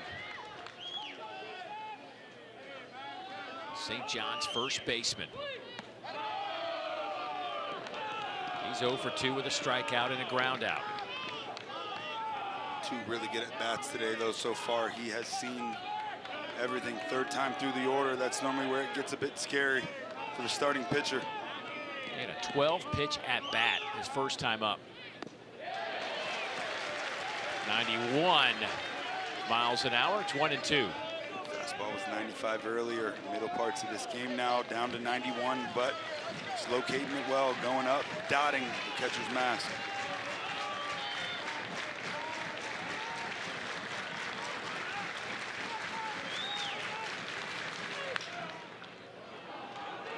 LeBron flicks it across the diamond. He has been steady. Boy, the middle part of the season, LeBron was shaky. It was error after error, but he has been on lockdown the last month. Yeah, man, trust your decision, first step. That's what it's all about. Best shortstops, they play downhill. And he can flat out do everything, man. He makes it look easy. Talked about the errors. Sure, the middle part of the season, they started to jump up, but I think it's just all a decision thing and a work thing and a trusting your eyes. He's got great hands. It's a great first step. Well done. Adam Agresti now. You know, Rob Vaughn was talking to us about some of the decision makings from him in terms of attack the ball, what hop am I going to get it on as a former infielder yourself. Is that just a feel thing, or do you work on that?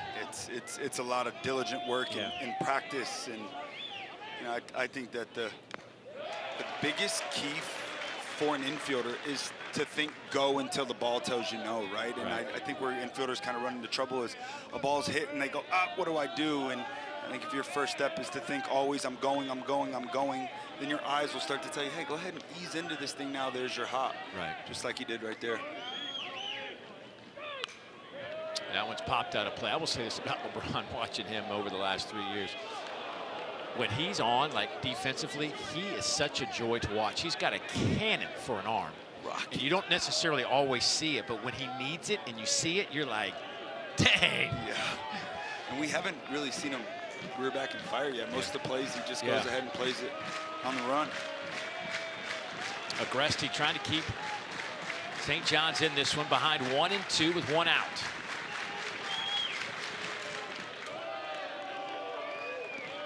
Pitch number 96 for Zane Adams. By the way, this is the 14th time in his 16 starts this season where he has gone 5 or more innings. That is a crazy number. It's so huge. Starting pitching.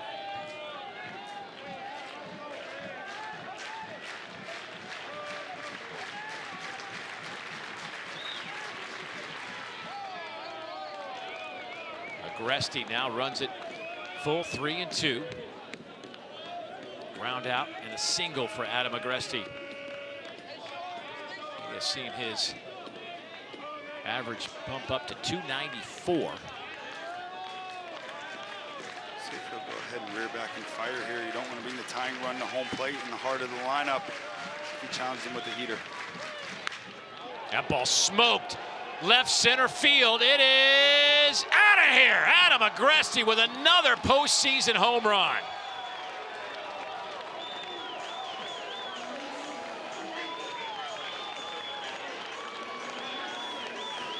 That ball was absolutely ripped. Well, he challenged him with the heater. Middle, 109. Off the bat, 408 feet, 3-2 count. And Agresti fires 20th home run of the season. Third in the NCAA tournament. Never doubt.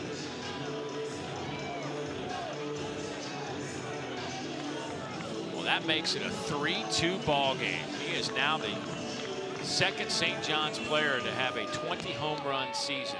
The record is 24, set by Jeremy Baltz back in 2010. Here comes Jason Jackson out to the mound.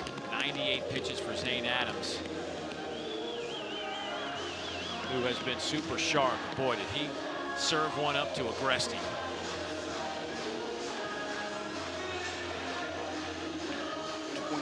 Home run of the season, just 9 last year. Spoke to him in Tallahassee about it and asked him, hey, like, what happened with the flip? Was there like a swing change or anything? And he said, no, man, I'm just playing free, having fun. I'd say so.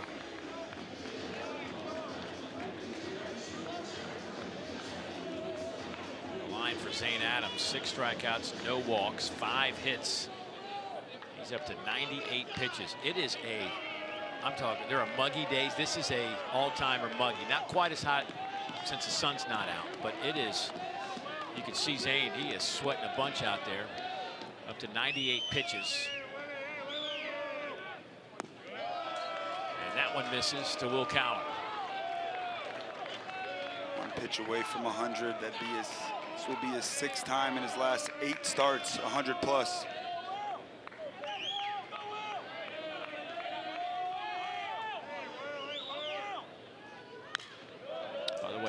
That was a first home run hit in this Super Regional. Crazy. Georgia, just to give you an idea, Georgia Mississippi State hit 21 home runs in that Athens Super, which the Dogs won today. Come from behind fashion in extra innings on what else but a Daniel Jackson 2-run homer.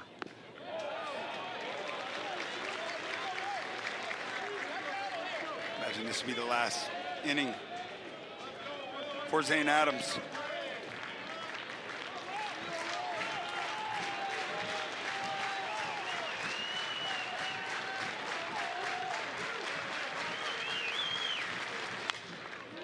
That one shot down the line and right, and there is Peyton Steele with a nice running catch for out number 2. Great first step right there. Great defensive alignment. Will Cowan, must be his strength down the right field line against a lefty. Nice run and grab by Steele.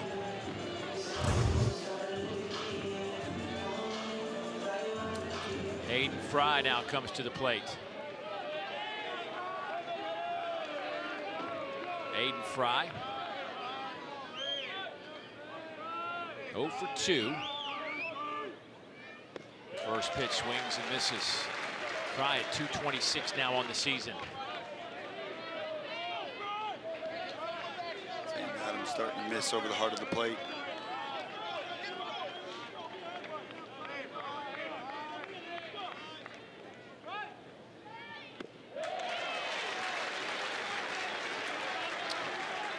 Still pumping 93. Yeah, rearing back and firing 93. It's been sitting at 91. Bumping up, knowing this is most likely his last hitter of the day.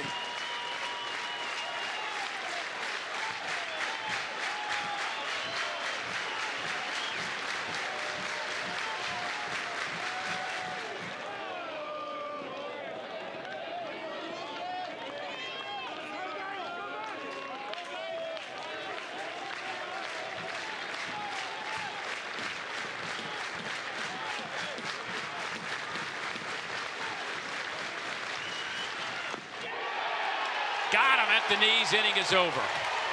But St. John's with the home run from their leader, Adam Agresti. His 20th of the season makes it a 1-run game. Well, in the 3rd inning, Alabama got it cranked up. They put together 3 hits, scored a couple of runs, 2 doubles in that inning, and then Fitzsimmons part of a couple of hits for St. John's to answer back as they played a run. And then a moment ago, Adam Agresti provides St. John's second run of the game. We sit at 3-2 now in this game 2, the Tuscaloosa Super Regional. St. John's just 1 for 9 at the top of that lineup, but Agresti trying to do his part to keep him in it. This one going to come down to the wire. Alabama wins, they're going to Omaha. St. John's wins, we're playing tomorrow. The key is going to be runners in scoring position as well in this ball game. St. John's 0 for 4. Bama 1 for 8. Difference in this ball game so far.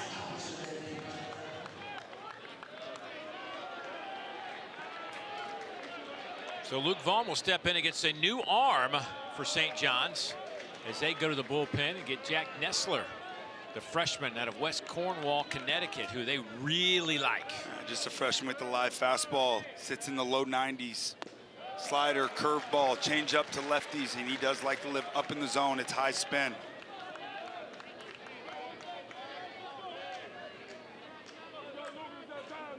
Top of the 7th. There's a strike, 2-1. Vaughn has doubled and scored. Grounded out, picked up an RBI. First thing you want to do if you're Alabama is just let St. John's hang around.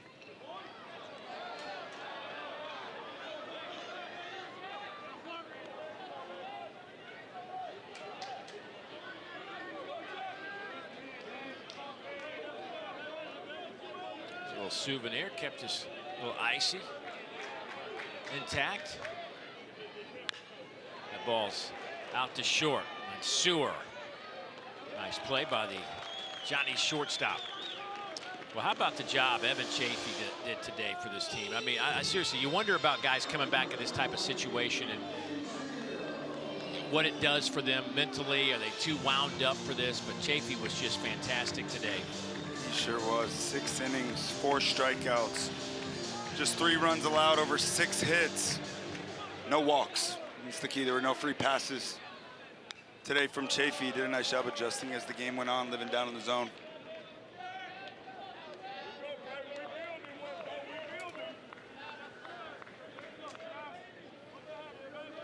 Here's Peyton Steele. Made a nice running catch last half inning. A couple of homers on the year for Peyton.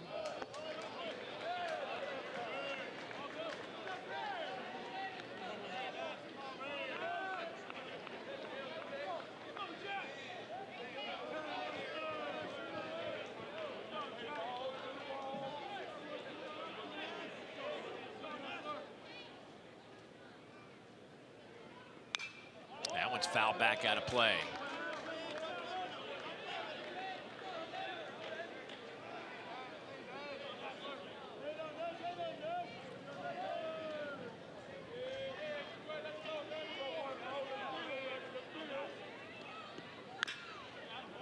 Another foul ball.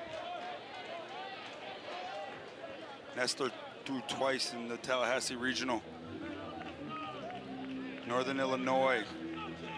Game 3 in the win, clinching win for Florida State. 3.1 innings. Just 1 strikeout, 2 runs allowed.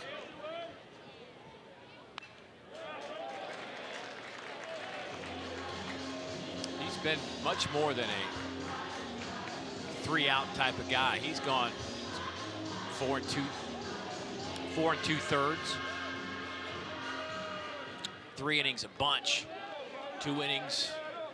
So he could ride this one out if he pitches well. Yep. Just a freshman. That's how much they trust him.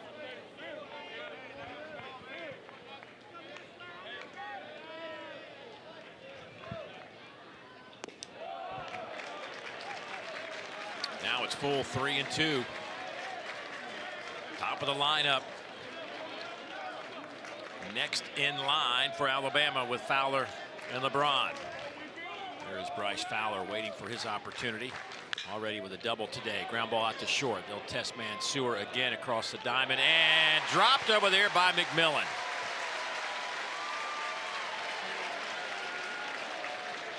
They're going to score that a base hit. And that's a great play out at shortstop by Mansour, and that's a ball over at first base. That McMillan will even tell you. This one he's got to catch there. Glove just sits a bit dead, doesn't push through it.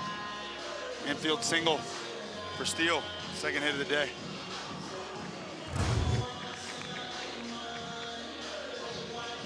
Now Fowler. 1 for 3, ground out double and a fly out. He looks at one at the knees. He doesn't like it, but I'll say this, Jeff Wright, our home plate umpire, that has been a strike all day long. That's all you can ask for is an umpire with the consistent strike zone.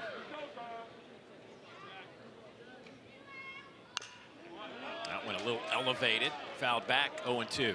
Changeup is the second pitch to left-handed hitters, and that's a nice combo there. Changeup, fastball in, now you can go anywhere.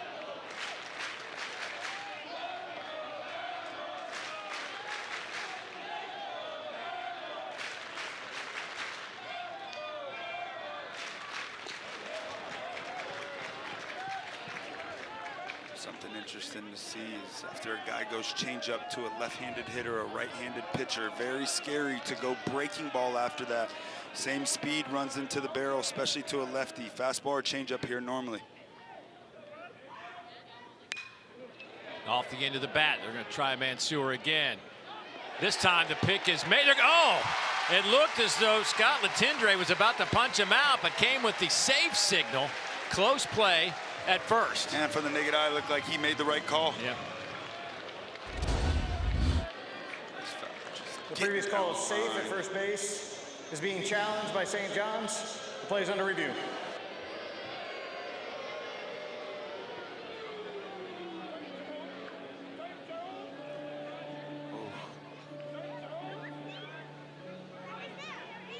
Oh man, is that close? The angle that we saw before this one looked like might have just got him.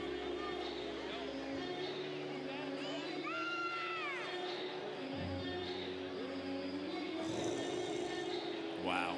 Wow. When I see this play, it almost makes me think he's out right there. Yeah.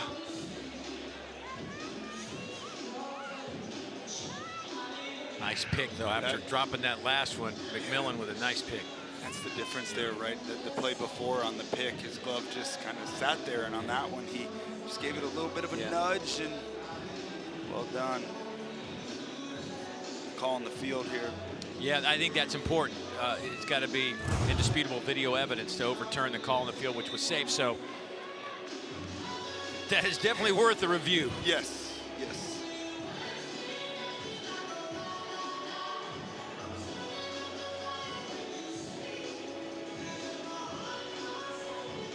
The crew in Pittsburgh monitoring this one closely in a 3-2 ball game. Plays like this certainly are magnified. There it is, the replay operations center in Pittsburgh. I tell you, again, the call on the field was safe. Kind of lean that way. With you.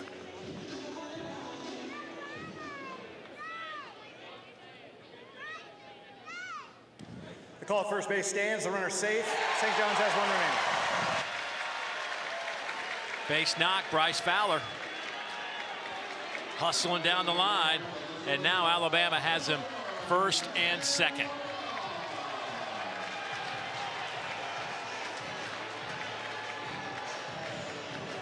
And here comes the dude, the guy, whatever you want to say, Justin LeBron. He's just showed up in the big moments all year, finds himself in this spot again.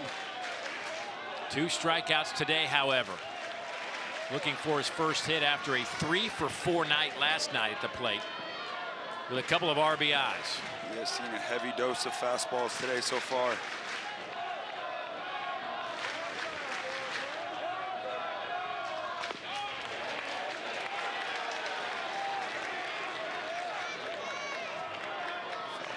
Behind 2-0 here, you know LeBron, he is all over the fastball. Importance here for Nestler to be able to land that breaking ball. Ground ball. Can they get 2 out of it? LeBron can fly, no chance. They'll eat it at second base. And they'll be at first and third for Alabama. Oof, that was close. Yes, to second yes, base. it was. How about the freshman Jack Nessler just attacking with the 2-0 fastball?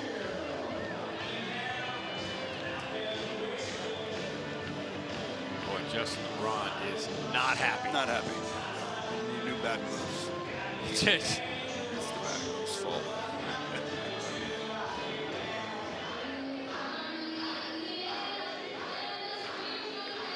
Here comes George Brown, the St. John's pitching coach, out to the mound.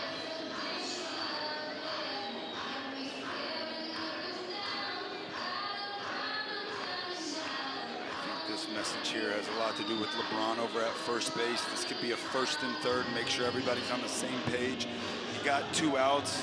Got a guy at first base with 40 stolen bags. And also the game plan, when LeBron does steal, I'm just going to go ahead and walk Brady Neal and go ahead and attack the righty. Jason Torres on deck. So how much do you worry about Neal at first base right here with a freshman on the mound? Yeah, I would not even think about Justin LeBron. He's 40 of 41. You can do whatever you want. Agresti's great behind the plate with that kind of speed. You don't want to go ahead and slide step to try to cut down something. You want him to be in his flow, make his pitch. And I think that if he takes off, it's going to be no throw to second base. Brady Neal, team's leading hitter, looks at ball 1. You know, one of the lost arts in today's game is the pitch out. You never see it anymore. Right, never.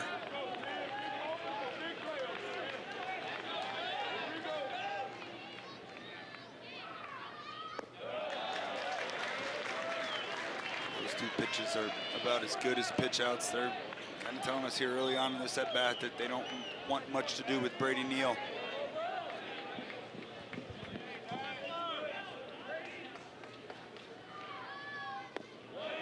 There's a strike, 2-1. Well located.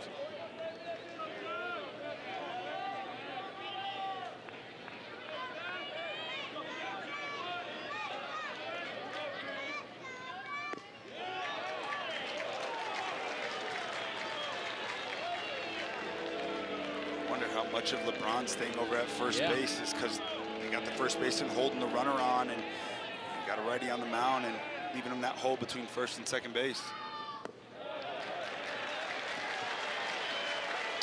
Well, he gets to second base because the walk to Brady Neal loads him up for the cleanup hitter, Jason Torres. It's just the first walk in this ball game today.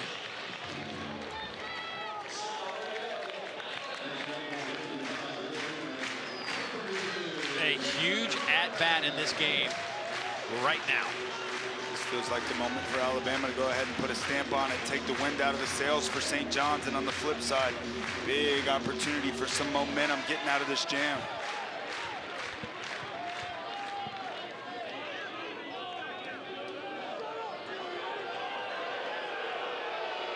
I think our discussion here, Jack Nessler says he's not ready to hit. Yeah. He's like, that's happened twice, I think is what I...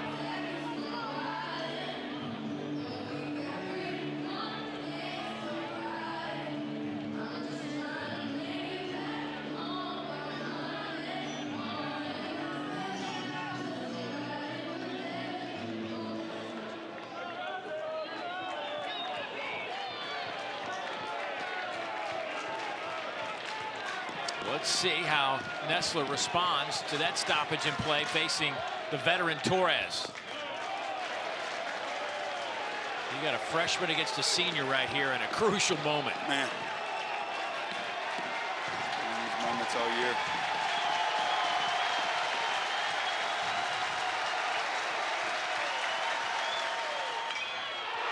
That ball's hit a mile in the air to right. The Rangers have a souvenir, and Alabama has a grand slam.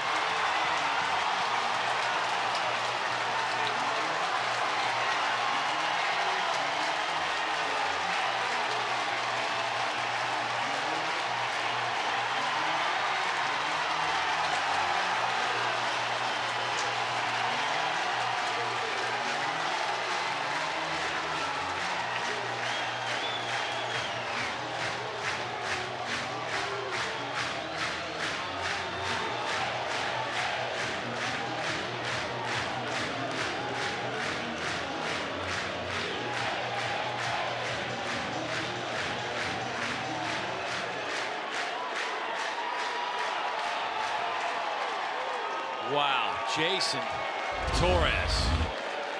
Blast. Up in the zone. Work to get above it. He does. 4th grand slam of the year for Alabama. None bigger all year than that one. And I think, too, to get a ball out to right field today, and it's got to be really hit.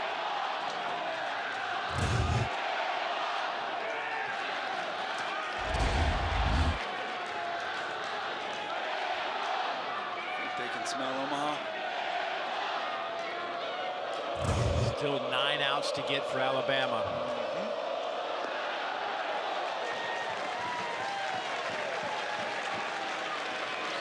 Back to the beginning of this inning, too. How big was that play, that infield single by Peyton Steele to really start this whole thing up? Then the infield single by Bryce Fowler.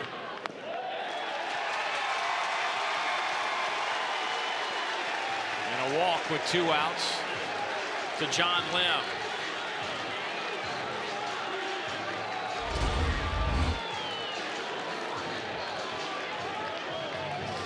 Oh my goodness. Alabama having some fun in the bullpen. Of course there's a football here. Of course. Why wouldn't there be? And the extra point, as well.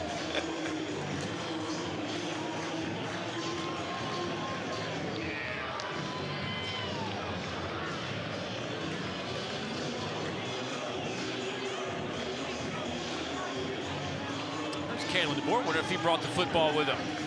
Watching this one.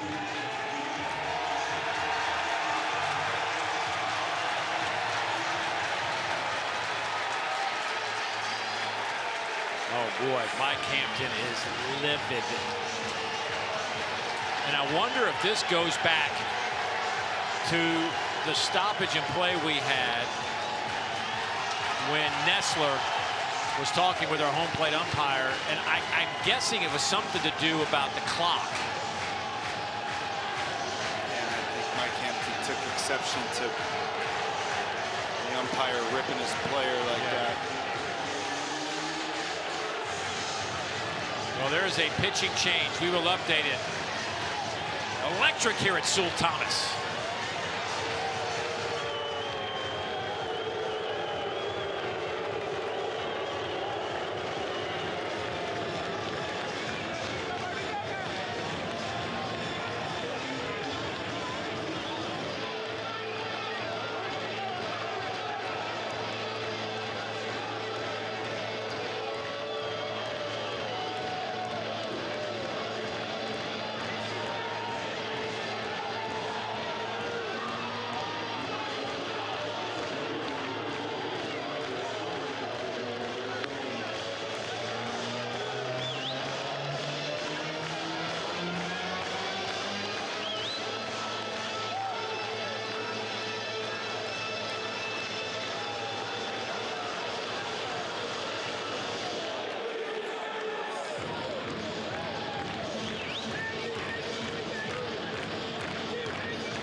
The sophomore Victor Frederick out of Northport, New York, enters this fray. Big boy at 6'5".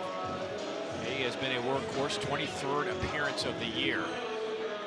41 strikeouts in those 40 2/3, just 13 walks, and he enters this one with 2 outs and a runner on. Yeah, don't look at those numbers. He's been fantastic in the NCAA tournament. He's the guy that came in that ball game, sealed the deal down in Tallahassee against the Noles. It's a fastball, big time spin, lower arm slot, hides it well against righties. It's got some jump on it, 90, 93. A lot of swing and miss up there, sweep and slider, change up to lefties. Rob Vaughn being asked to come out of the dugout.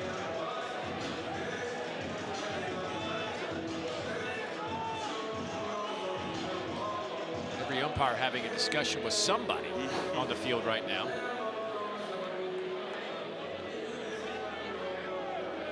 Was there some sort of celebration that got out of hand? That maybe I really, it's been, we've had a lot of discussions here. We saw Mike Hampton before we went to commercial break. He was livid about something.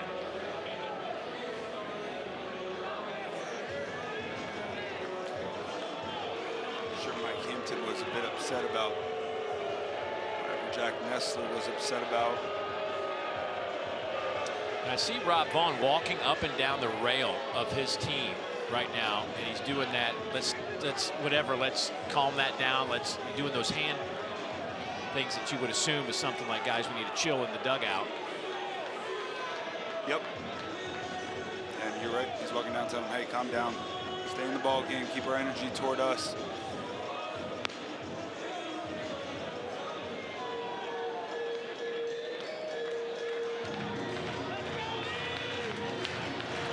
We're going to talk to, oh no, we're just seeing signal. Our home plate umpire Jeff Wright gave it the signal. I was like, are we going to call Rob Vaughn out again? He was just telling Hines, let's get in the batter's box. Yes, let's go. Let's play ball. 5-run lead for the Tide. Eric Hines 0 for 3 today. His average down to 289 for the moment. 2 outs in the inning. John Lim over at first base. First pitch he sees from Victor Frederick. Fouled back out of play.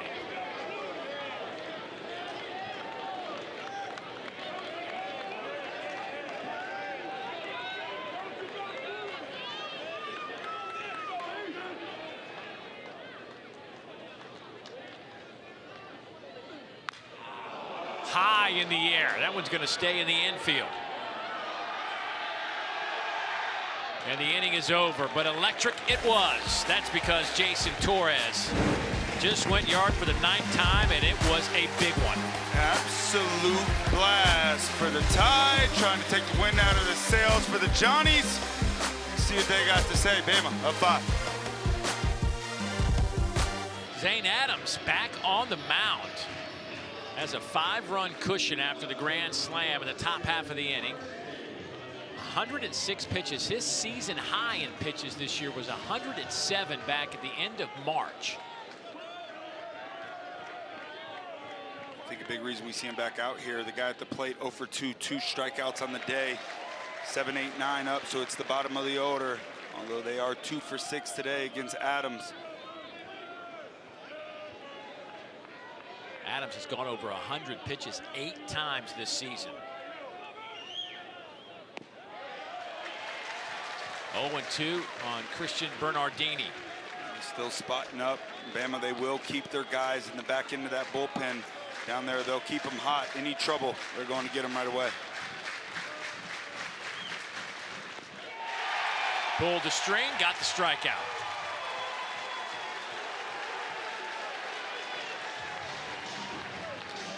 Three-pitch strikeout to start the bottom of the inning. We were shocked to see him back out there to start this inning, but this without question proves right move. Still locked in. The reason I think I was a little surprised is because the Heiberger, Matthew Heiberger and Hagen Banks combination has been really good for them. Heiberger can eat up and get you 9 outs if you need it. And there he is. And Banks is a guy that's clearly a 3-out guy and really effective in that role this year, if you need to go that route. That one is lined out into left center field. Rob Mansour with a base knock. The 8-hole hitter with 2 base hits today, a 2 for 3 afternoon. Both of them on changeup, short, simple swing back through the middle of the field.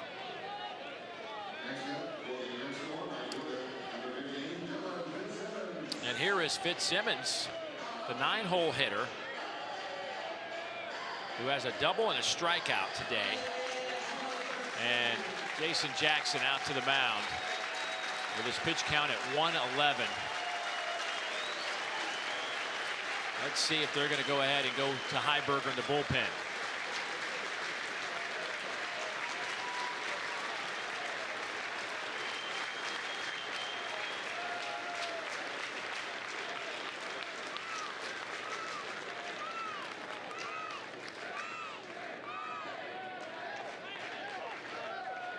They might be fighting for this right here.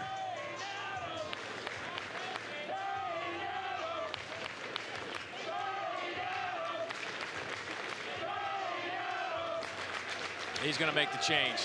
Smiles from Zane Adams. He goes, way to milk it, coach. Jason Jackson is just pitching coach. Been marvelous. Really one of the best developer of arms in the game. And Zane Adams certainly a product of that. Tyler Fay, another product of that we saw last night. But Zane Adams, fantastic. I mean, it's what he's done all year. It's like his last start here at home. Junior. 8 strikeouts, no walks in 6 1/3. Awesome. Career high 111 pitches. And Matthew Heiberger on the mound, and listen to this ovation. We'll update that change when we come back.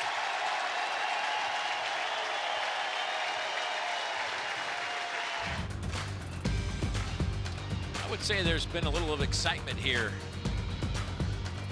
at a place they affectionately call the Joe, Sewell Thomas Stadium, as Matthew Heiberger, the junior left-hander from just down the road in Birmingham, Alabama, gets the baseball. He has been a real dude for them. The jack of all trades, if you will. Yeah, the number 1 option out of the bullpen. 3 of his 5 saves this year have come in the month of May. He's been fantastic, better as the season's gone on. 1.54 ERA in May, 3.05 overall. Fastball, slider, changeup. Comes in with a runner on. Mansour just singled a moment ago. And 1 out here in the bottom of the 7th, and he gets Dylan Fitzsimmons, the uber-talented freshman for St. John's. If you're St. John's here, you just want base runners.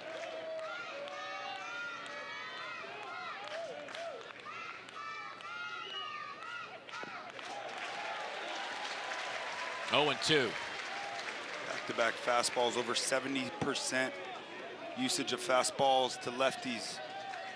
Slider's the number 2 pitch. It's got ride went up, a little bit of sink went down. 3 straight lefties for St. John's, starting with Fitzsimmons. Ground ball, back to Heiberger, LeBron, double play. Inning is over.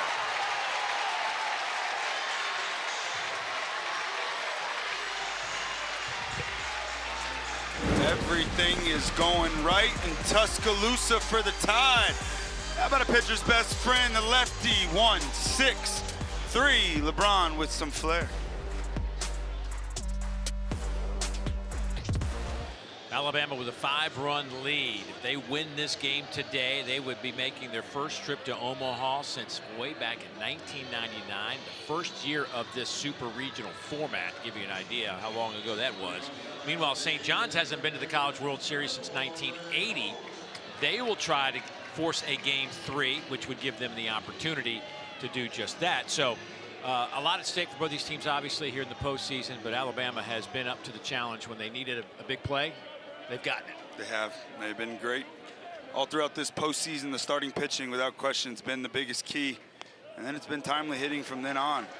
Big blast with 2 outs. That was their key in the regionals. They showed it off today with the big grand slam, just taking the win and the energy and momentum out of that St. John's dugout. Brennan Holt to lead things off. 7, 8, and 9 for Alabama. Boy, what a job by Heiberger to get the ground ball double play. Oof. To get out of that inning. Yep. 6 outs left offensively.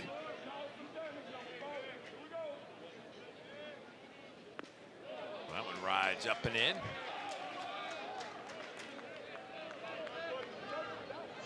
Victor Frederick 2-2 on the year.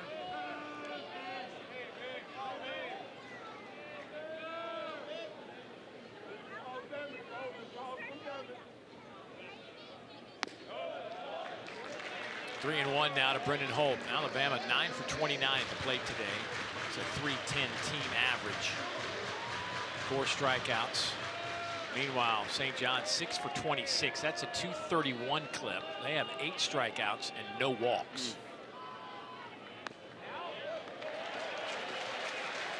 Now had their leadoff man reach base 4 of 8 innings, and St. John's has yet to have a leadoff man reach base. Coming into this regional, St. John's 17 We need to pull the of teams 26. for Lightning. Teams pulled for Lightning. Please come off the field. Well, Lightning is in within 8 miles of Sewell Thomas Stadium here in Tuscaloosa, so that means a minimum of 30 minutes as this storm has been approaching for a while. And there's a look at the radar, and you can see that cell that's hovering just southwest of I-20. At least we're not north of Birmingham. Got that going for us.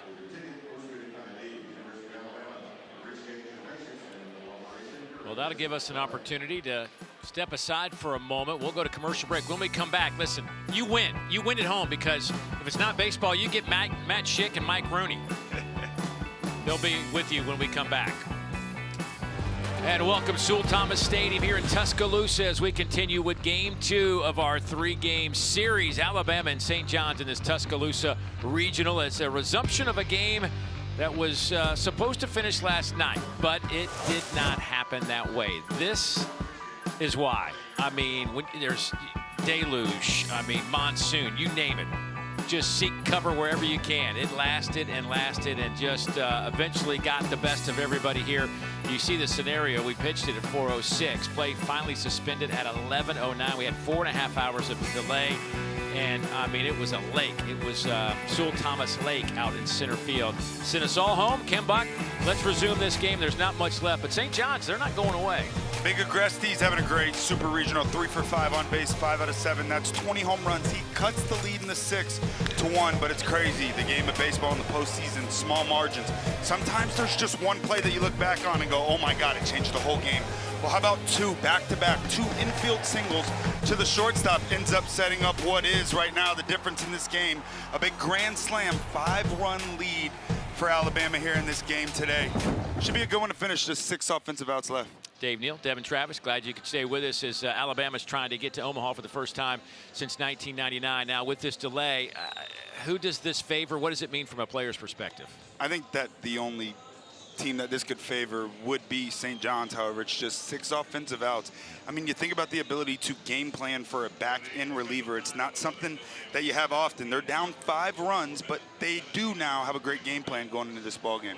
We will see how this plays out for St. John's, as there is 1 runner on as we resume this game. Nobody out here in the top of the 8th inning. Again, in Game 2, Alabama, the visiting team here. As you look at the Alabama batting order, and Brennan Holt walked to start the 8th, and before Luke Vaughn could see a pitch is when they told everybody to get off the field. Lightning was in the area, and then we just showed you what happened thereafter. So it'll be 8 and 9 with a runner on against Evan Heckley, who takes over for St. John's. He's been one of their really impressive arms. And as you might imagine, not exactly the same kind of crowd we had the last couple of days with this early start on a Monday. But there is Evan Heckley, the sophomore out of Bernardsville, New Jersey. And Devin, they've really enjoyed watching this guy kind of grow into this role. He is their do-it-all guy. 7 saves on the year. He had 2 wins in Tallahassee last week. Season high 5 innings pitch, 84 pitches, fastball, curveball, slider, and a really good changeup that he uses against lefties. Not 1 hit given up all year on that changeup. That's crazy to think about that changeup. But 42 strikeouts, just 11 walks. Opponents hit 236 against him. He's only given up 1 homer all year in those 38 2/3 innings. We'll pick back to Brennan Holt. Alabama here looking to keep their foot on the gas pedal. They got the leadoff man on via walk. Bottom of this lineup been fantastic so far in these 2 games in this super regional. Alabama's put together 9 hits today and last night. It's gonna be hard in this game. I'm about to go with that route. Yeah, in right. This game. right. Folks, I'm telling you, I've seen it rain in a lot of ballparks over my time, but this entire field was literally a pond. Yeah, to the point where playing today, this morning even felt questionable. But it looks great. Grounds crew did a fantastic job. Watched them work their tails off this morning, getting this thing ready to go, and here we are.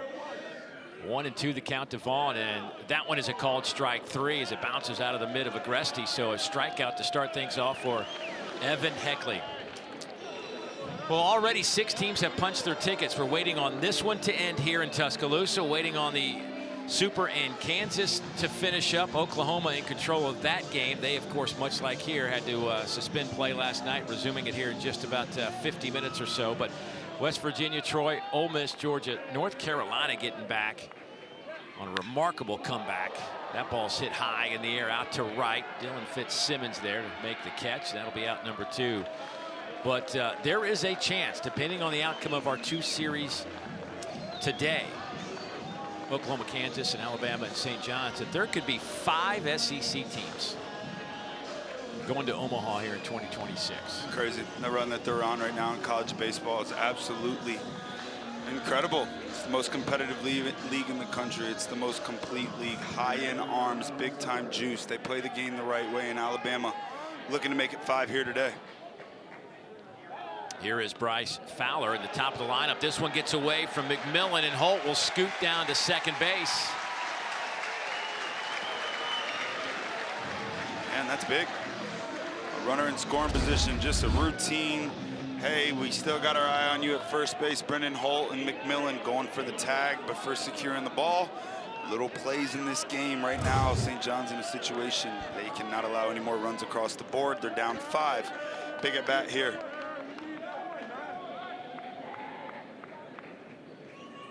Fowler in the leadoff spot. This one gets in front of Agresti, and that'll get Brendan Holt over to third base now. And more pressure pitches now. You think about that breaking ball. Heckley's the guy that gets a ton of strikeouts below the zone, and a nice block here by Agresti. But once again, Brendan Holt playing the game correctly. Now you think about a lefty at the dish, a breaking ball down below the zone, squibbles away too far, can end up being danger. Oftentimes pitchers leave it up in this position.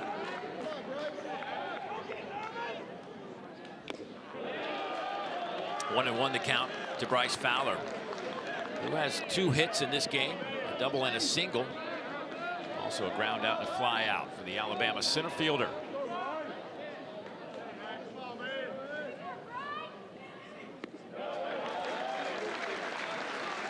Alabama came into the weekend with a .257 team batting average. That was 15th in the SEC and 258th in the country. But yet they find a way to string them together when they need them. Oh, there's nothing better. A team that's rolling in the postseason, throw out the regular season stats. They got it going right now.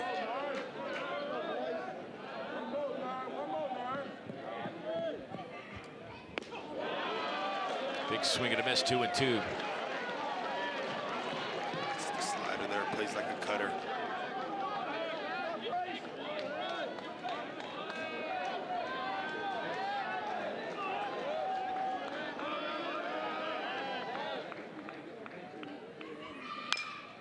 Foul back out of play.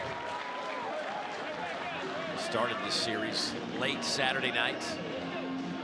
Had a huge record crowd on hand. Had some weather issues yesterday, pushed the start time back. Had a good crowd yesterday, not as good as it was on Saturday night. And I'm really surprised this many people showed up for what could possibly be just 2 innings of baseball. St. John's hoping it's more than that. And a swing and a miss. Heckley does his job. Gets a couple of strikeouts and a fly out. Now St. John's, they don't have many outs to play with. Better get it going. Top of the lineup to start things off in the bottom of the 8th. Well, St. John's starts this 8th inning with the top of their lineup. You see LeGrande, 1 hit, and that is a significant hit when you look at the top 3 in this lineup. Matter of fact, the back end has produced 3 of their 6 hits today with Mansour and Fitzsimmons. I keep saying today in this game, right? But the top of the lineup has been a it hadn't been good. Yeah, you see it right there, 1 for 21, 10 strikeouts. The top of the lineup is ultra important to every team, but a team like this that thrives off chaos and base runners and playing the small ball game when they need to. They got their guys here, and yeah, very well could be their last at-bats of the season. the time is now for St. John's. You got to think, just certainly baseball's a game of averages. The law of averages would tell you that there should be some production by now from the top. So we'll see if it happens at this sequence. Certainly. Well, Matthew Heiberger, who got 3 pitches in yesterday, came out of the bullpen to take over for Zane Adams before there was a stoppage in play. And this is one of the great things. Like, do we not test pitch comms before the first pitch? Like, can we not test them between the innings? Yeah, I mean, I'm sure they. I want to believe that they do it. Maybe it's a good luck thing. Like, hey, we're not touching the battery of this thing, and then on his way out from last night. I mean, I can't tell you how many times you've watched a pitcher this year warm up, do the whole process, know, and then right before the first pitch, he steps off the rubber. I'm like, can we not just say, hey, can you hear us? Anyway, here's Heiberger. He has been fantastic. He has been much like Heckley St. John's, jack of all trades for them. You need 3 outs, you need 9 outs, whatever it might take. He's been the guy. Yeah, it's a fastball that's sneaky, 91, 94, but he is a guy with reverse splits. That means lefties are better against them. First 2 batters this inning are lefties. Grande, Rafe Stanger, McMillan.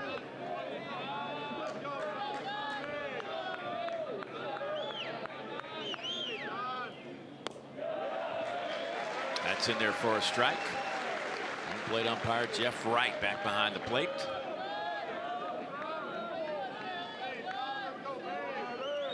He was calling that low strike through the first 7 innings. Just like that one right there. He has been consistent all last night into today. See right there, bottom of the zone.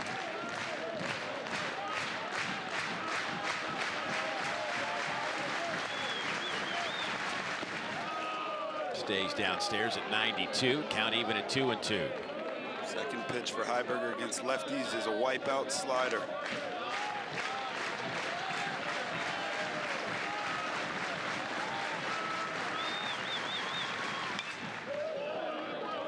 Grande came into the weekend hitting .329. His average down to .324. We just haven't really seen him get cranked up and see what he offers. The pitching staff has been elite. Here's a little chopper. Holt charges, gonna have to hurry, and makes a nice play.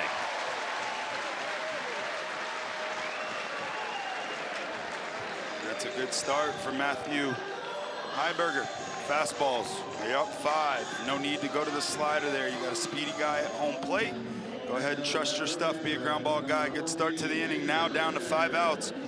Offensively, once again for St. John's, the importance of base runners here. Any way you can, got to find a way on base. Jader Rafe Stanger, first pitch fouled back. He is struck out, grounded out, hit into a fielder's choice. Team's leading hitter. But his average has dropped 5 points this weekend. He can flat out swing it. The most clutch hitter for this team all year long. Game-winning hit. Game 1 in the Tallahassee Regional. At the knees, in there for a strike. Do what you want. You're up 5. You're attacking. You're working ahead. You trust your stuff. No need to waste a pitch here. Right at him.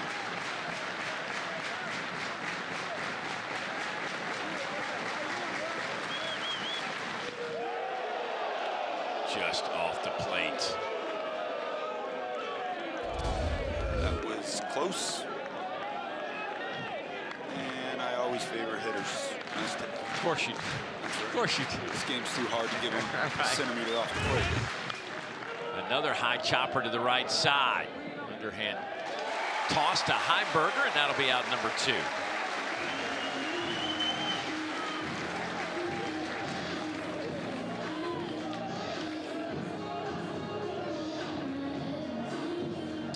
St. John's team led the Big East in batting average as a group at .281 this year. Is top third of NCAA baseball teams. And coming into this game with the lefty on the mound and Zane Adams, I thought this matchup, if there was one, could favor St. John's. Here is Sean McMillan with a base knock. First pitch he sees out to right field. So a 2-out base runner for the Johnnies. If there was one guy in the rotation that I felt like St. John's would have their best chance against, it was Zane Adams. It's a club that came into this game hitting .315 against left-handed pitching. That speaks to how well Zane Adams threw the ball last night. But extending the inning with 2 outs, and this is a big key here. You got a guy on base with Agresti. In Alabama, they give up a home run. You give a home run up to Agresti. It's a solo shot. It's a big key as well. And he won't even have the opportunity to swing the bat.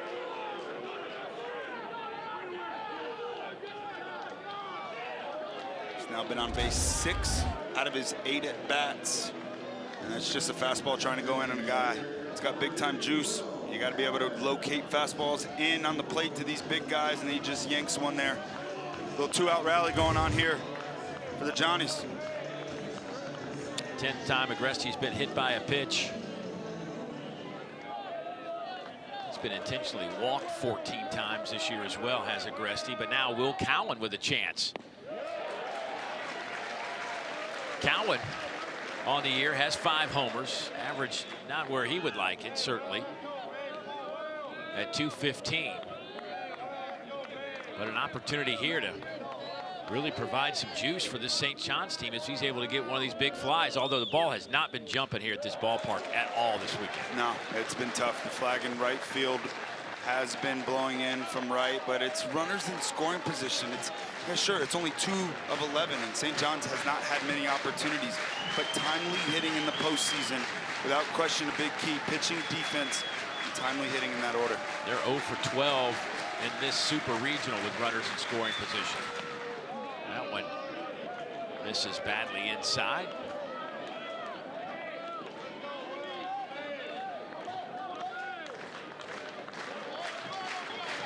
St. John's, their last 6 victories have all been from the come from behind variety. Is there another one left in the tank?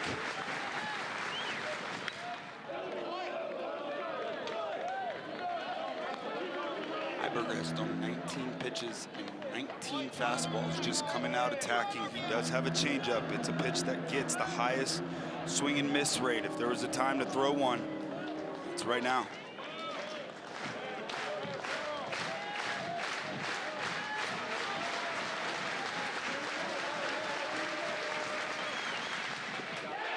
There it is, and he did go. Inning is over. Yeah, Matthew, 19 fastballs, and you're just setting them up for that nasty changeup. Use it, buddy. 1 inning left for Alabama to Omaha. Let's take a look at our Capital One rewarding performance. Easy to pick this one out, Deb. Jason Torres spends 2 years down at Miami, transfers over to the SEC. He's had a lot of big hits throughout his career, none bigger than this big grand slam. Blowing this game open, 5-run lead. That's where the game stands right now, all because of that one big blow. 2-out hitting in baseball games. And that's big time, Alabama. They've been fantastic throughout this postseason. The 9th inning starts with Justin LeBron at the plate.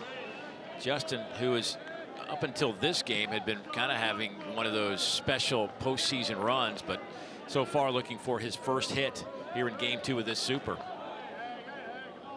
Average at .277 for a guy that hit well over 300 his first 2 years with the Crimson Tide.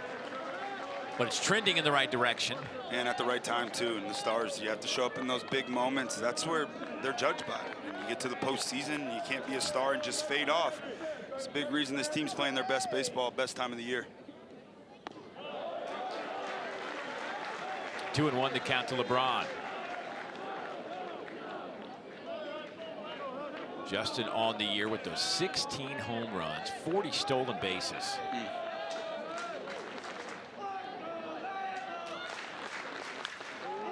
That one down the line and foul.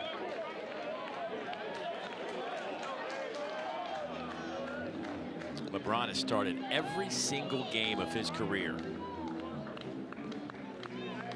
Availability. Most important trait you can have in a player. Shows up every day. That's right. Grabs a bat and a glove and said, let's go. That one is fouled, and that should be into the seats. Nice catch. Yeah, that'll make your Monday morning, won't it?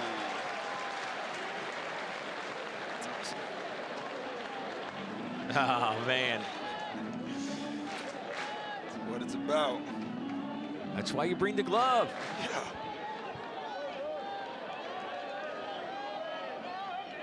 Two and two on LeBron. That one stays inside. Heckley had a nice opening inning. Got a couple of strikeouts and a flyout. Walk Justin LeBron. You walk him, it's a double with those 40 bags. And that's what he did. LeBron with the 4th most stolen bases in school history in a single season. He is 64 of 66 in career stolen bases. Yeah, that is extremely impressive. The only Division I player with 40 bags and 16 home runs. I've been trying to think, like, who does he remind me of in the big leagues? And the only person that I guess I can think of with that power combo of big-time speed, Fernando Tatis. Gloves a little bit behind early on. And there he goes. Agresti's throw down to second, not in time, and that is number 41 for Mr. LeBron. You walk him, it's a double. He's ready to go. Never has to have a steal sign. He gets a good jump, good pitch to steal on, and just too much speed.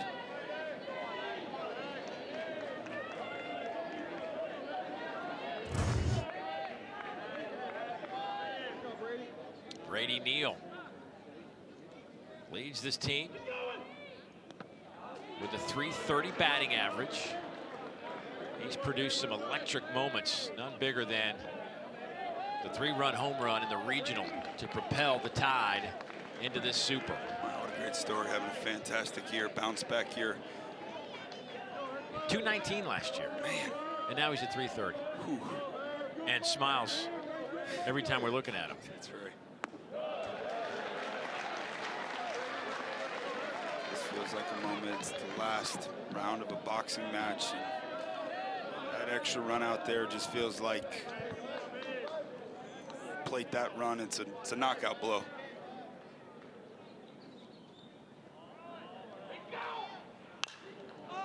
Popped him up, and that'll get out of play. Yeah, I think you called it the old kill shot. Yep. You know, they're hoping they can get that one run, maybe just, I don't know, 7-2 should make you feel like pretty good. Yeah.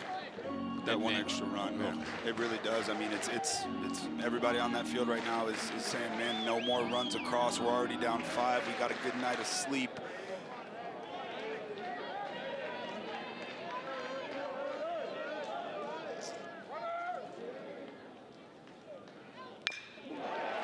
This one slapped out to left. Bernardini makes a catch up against the wall. LeBron will go back to second. That was 100. They swing a mistake right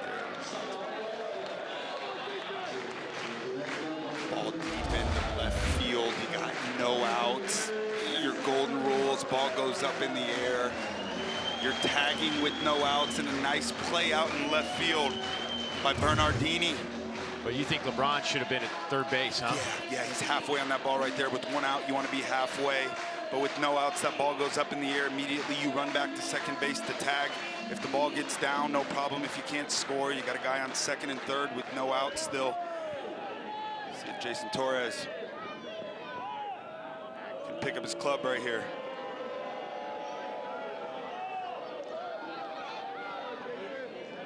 Torres with the big hit. The biggest of bigs, the grand slam.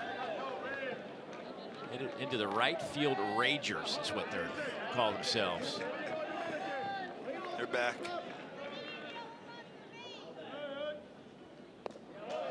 You know, it's become kind of a thing around here. Rob Vaughn, the head coach at Alabama, signs a baseball before the series and sends it out to the Ragers with a little message. That's awesome. Yeah. Watch out for LeBron here with one out. Best time to steal third base.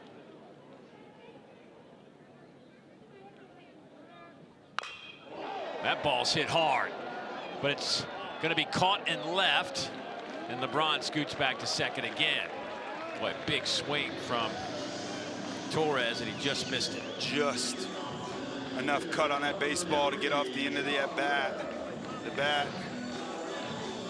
That's the importance, right? With no outs there, LeBron tags, gets the third. Ball in the outfield, scores a run there. St. John's looking for any bit of momentum to be able to grab. Big opportunity here to get out of this thing after a leadoff walk and a guy on second base with no outs. Here's John Lim, he of the broken finger. Lim, a ground out, hit by pitch, and a strikeout today, or in this game.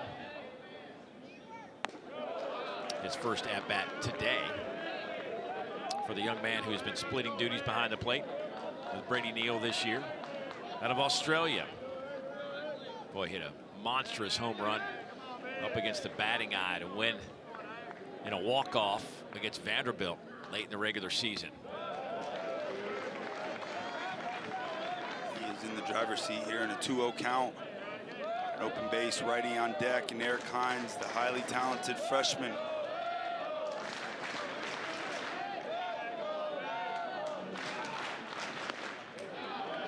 Just think about the journey for kids now in this transfer portal world. Like John Lim, I don't know that he ever had a vision of getting to Omaha. I don't even know if that was in his wildest dreams. 2 years at South Suburban Community College, a year at Southern Illinois. Now he's here at Alabama, knocking on the door of a trip to the College World Series. Special.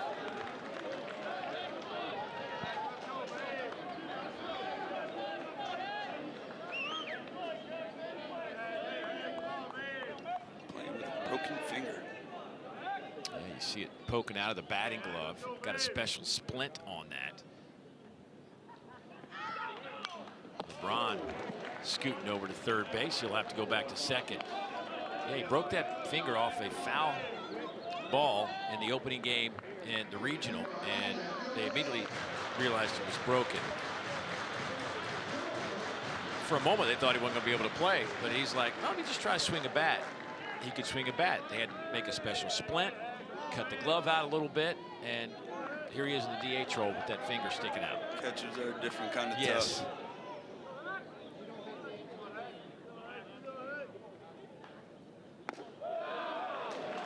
So as far as Alabama's season lasts, as long as it lasts, Lim will be in the DH role and Brady Neal will be behind the plate the rest of the way for Alabama.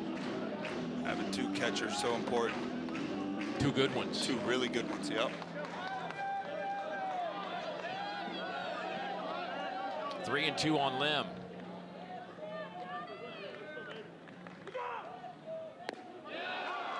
Called strike three, and the inning is over. So for St. John's, the season is on the line, and even some careers.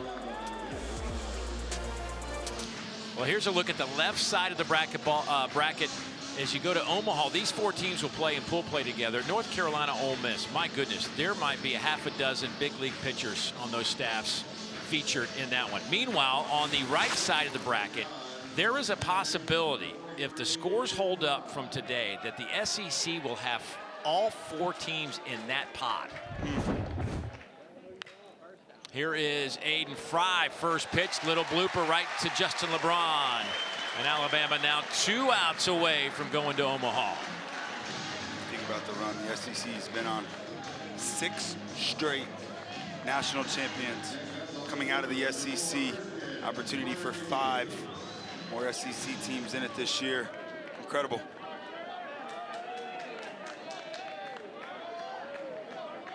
Christian Bernardini.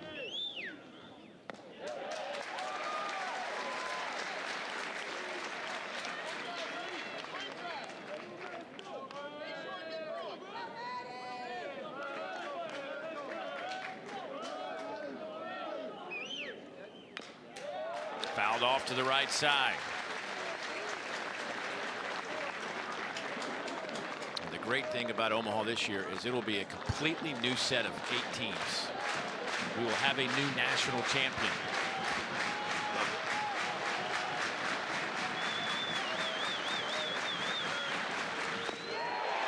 Called strike 3. 92-mile-an-hour fastball from Heiberger, and now the Tide are 1 out away.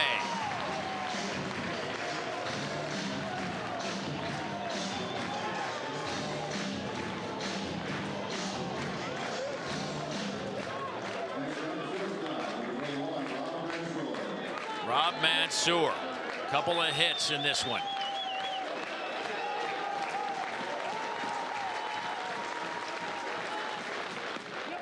He looks at a pitch on the inside.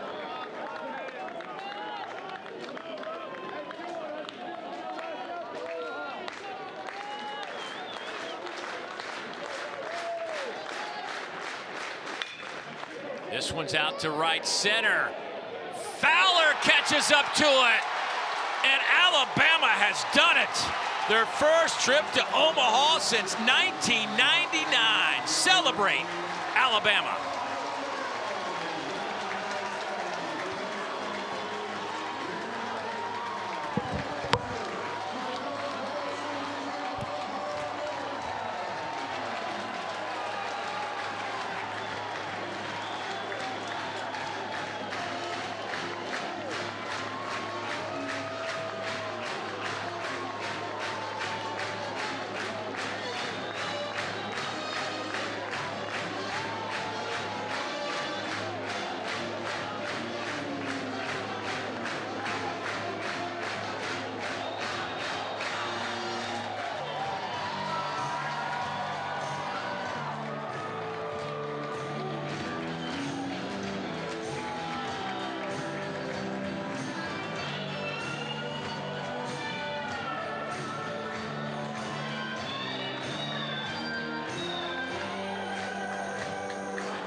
Wow, what a moment, man. These are all, I've been watching this for 20 years and they still get you.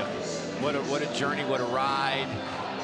And for teams that haven't seen this, experienced this in a long time, man, you can just feel it just in the crowd. It's just, it's an awesome sight. It's what every young player on this field and so many sitting at home dream of, the opportunity to play in Omaha, Nebraska. Some of the greatest memories in your life that you'll ever have will happen in Omaha, Nebraska. It's a special place. There's only 8 teams that have the opportunity to play there. It's been 27 years for this Alabama fan base that they had the opportunity to sit back and celebrate and watch their team play this deep into the postseason. Cannot say enough about this club and the job they've done. I'm gonna tell you what, you think about those 3 starters, Tyler Fay and Zane Adams and the freshmen. We didn't even get to see them.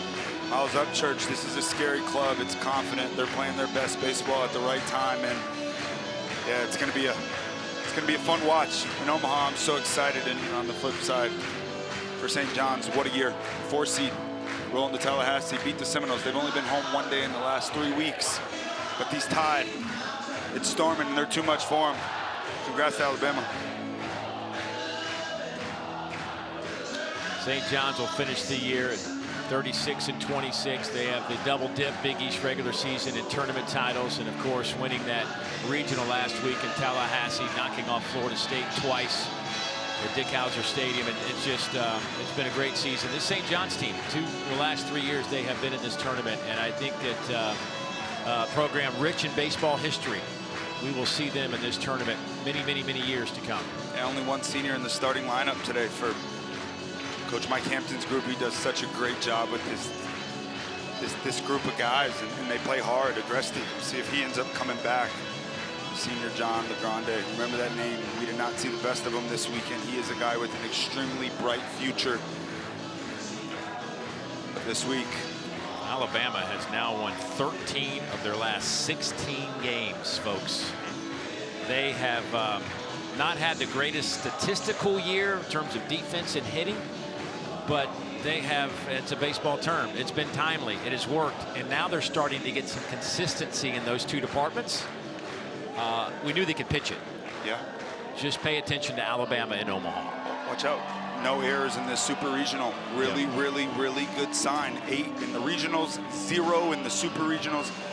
Pitching, you win with pitching in college baseball. Defense was good. Timely hitting showed up. Well, Justin LeBron, their star, holds up this super regional trophy in front of the faithful here at Sewell Thomas Stadium. Appropriate. And a guy that's expected to go middle of the first round in the upcoming big league draft.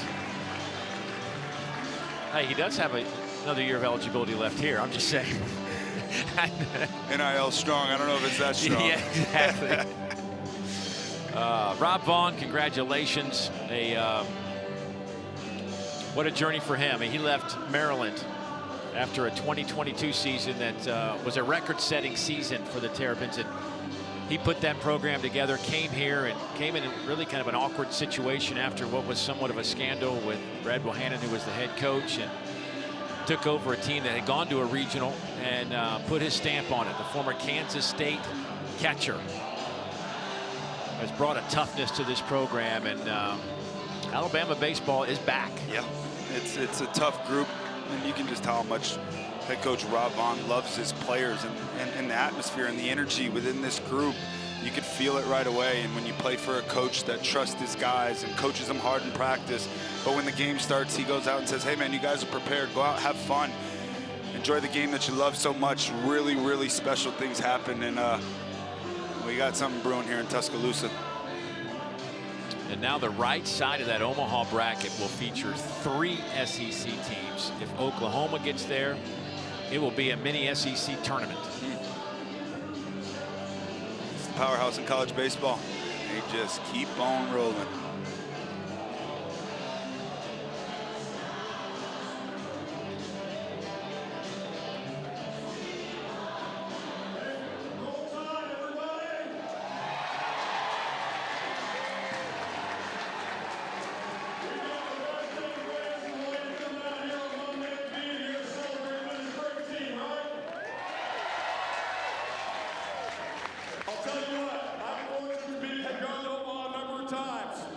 It's a really cool event, so we would love to have as many up there as we possibly can. Make the effort if you possibly can. We appreciate each and every one of you. Let's give a great welcome to your head baseball coach, Rob Vaughn.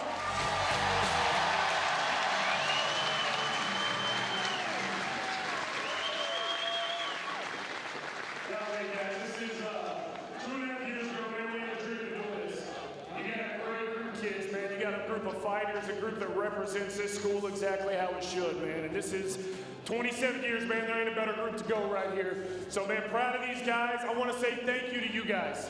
You guys showed up. We had guys sitting in the rain out there. The Rangers, absolutely awesome. Let's go. Absolutely awesome. Man, we can't do this without you guys. We're so grateful. Thank you for your support. This group's tough, man. It's what Alabama's all about. Proud of you guys, proud of our guys at Roll Tide.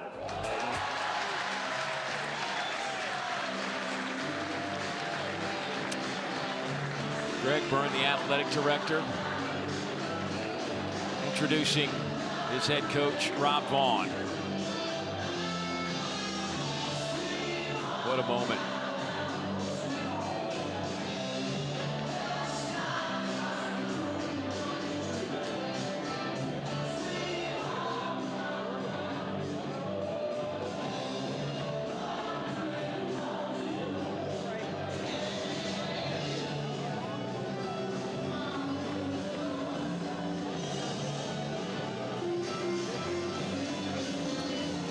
This Alabama baseball team, back-to-back 40-win seasons.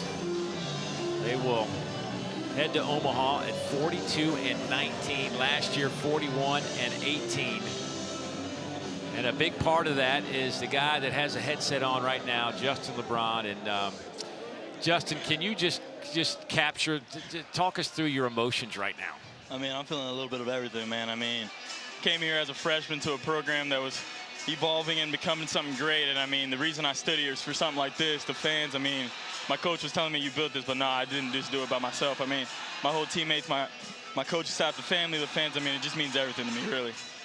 Jay, congratulations. All the pressures that come with everything that's been on you coming into this season, and in this one moment today after a little extra night of sleep, you now are one of the final 8 teams in Omaha, Nebraska. Just talk to me a little bit about what that means to you and your family after your entire road leading up to this point. I mean, it means everything. It means the world, really. Like I said, coming here, I mean, for my last year, really the goal was to get to Omaha and go ahead and win the dang thing. So, I mean, the fact that we're going there is a step closer. But, I mean, job's not done. But just shout out to the fans, the families, everyone who's came here and put it all together. I mean, roll tide. All right, listen, they're waiting on you for the picture, so get that headset off and get over there, buddy. I appreciate it. Roll tide, guys. Congratulations, Jay. You got to let your guy in. That's cool. I mean, you had a chance to taste big league baseball. Injuries, I know, derailed what would have probably been a long career for you, but you were in the bigs, man. You had a taste of it. But when you look back over your career, moments like this in postseason college baseball, what stands out to you?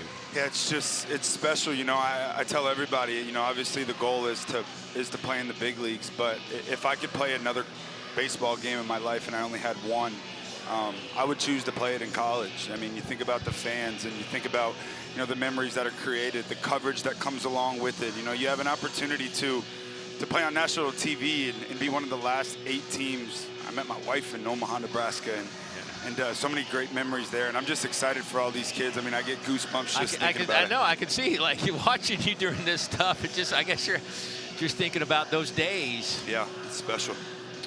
Well, Alabama's had a special season, and anytime you counted them out, they would bounce back. They would have a tough weekend. The next weekend, they go sweep somebody. I mean, they had some really big sweeps throughout the season.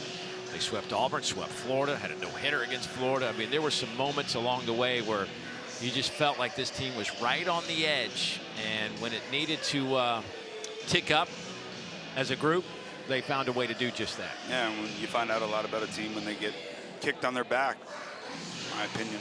The difference between the good teams and the great teams is the good teams get up sometimes, but the great teams, they always get back up and respond, and this team's done it all year long.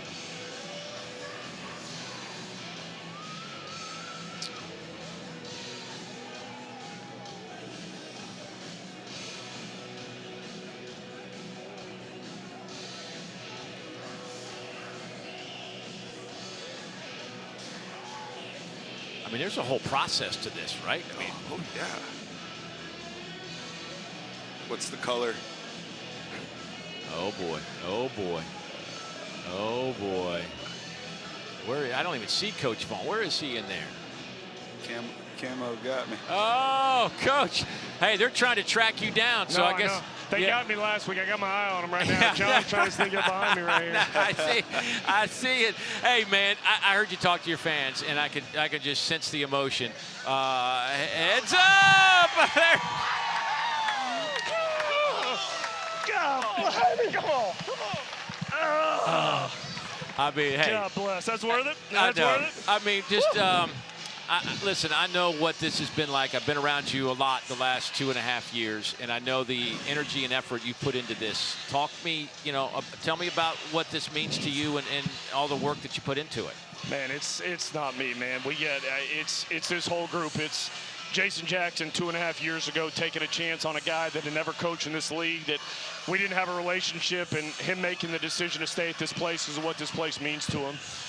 It's Mike Morrison trusting me and his family coming to Maryland years ago and following us down here.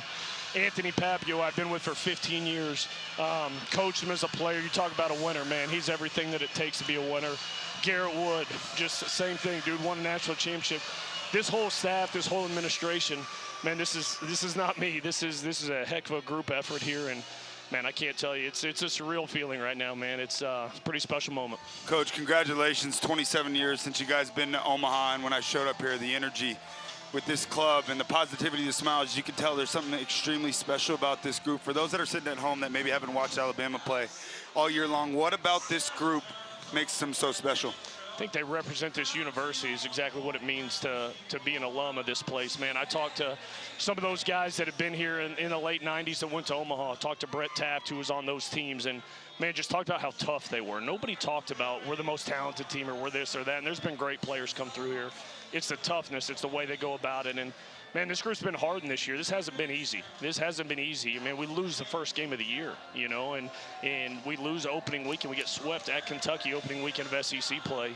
And these kids hear it all the time, man. The mark of a man is when you stand up and respond. And we talked about it a long time ago, man, when we lost to Kentucky, turn around and lose to South Al. Man, we talked about just tribulations and everything, trials and struggle, just developing perseverance and molding you into what it could be and really hardening this team for, you know, for May, June. And that's what it's done, man. This is a tough group of kids. I love them. It's so cliche to say we get another week together, but golly, man, I love this group. And man, they've cemented their legacy here at the University of Alabama. I got to ask you about Justin LeBron, and I know he was a late addition to your first recruiting class here. What has he meant in his growth? He hasn't missed a start since he's been here. His value to you, not just on the field, but in the clubhouse, all of that goes into being who he is.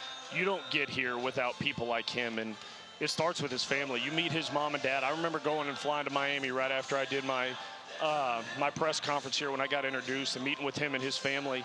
And it took about 30 seconds to realize what kind of head that kid had on his shoulders. And in the world we're in now, man, you see it all the time. And you see guys move on and do this, especially a kid of his caliber. And, man, there was never a doubt with him. And he just wanted to stay here. He wanted to win at Alabama. And guys like him, guys like Jason Torres, guys like Bryce Fowler, guys like Brady Neal, guys like Tyler Faye, Zane Adams, Matt Heiberger, Hagan Banks. I mean, I could go on and on. It's just a special group of kids, and, man, I love them a lot. All right, so right now on this side of the bracket, the right side we call it, there are 3 SEC teams in there. Oklahoma looks like they might get in there. Could be 4 teams on this side of the bracket. Old home week, SEC tournament feel. What do you make of all that? Yeah, man, I think it just goes to the strength of this league, and there's great teams all over the country. I know, man, we're in the SEC. We're supposed to pound our chest for the SEC. There's some dang good baseball teams all over the country. I think the gauntlet that is the SEC is what makes it what it is. 30 straight games against the best of the best, man. That'll prepare you for moments like this. And, you know, you also had 2 other SEC teams that aren't playing still right now in Mississippi State and Auburn that are incredibly good. Could be one of the top 3 or 4 teams in the country. So just a very strong league. And, man, college baseball's in a heck of a place right now. It's a heck of a lot of fun. All right, listen, you're going to get ready for Omaha. Enjoy this show a little bit longer. I've enjoyed being around you all season again, and I mean, I would say congratulations. Well earned. Yeah, appreciate you guys. Roll Tide. Congrats, Coach.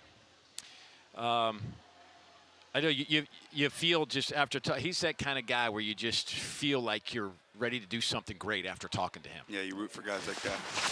Well, here's a look at the bracket, the right side of the bracket, and waiting on the Oklahoma-Kansas, which will get underway here in a few moments. And if Oklahoma is able to continue down their path today to finish that one up, they will head and they will face Alabama in game number 1. Meanwhile, on the left side of the bracket, these 4 teams will battle it out to see who gets into the championship final. West Virginia and Troy will start things off Friday at 2, and then North Carolina and Ole Miss Friday night at 7 Eastern.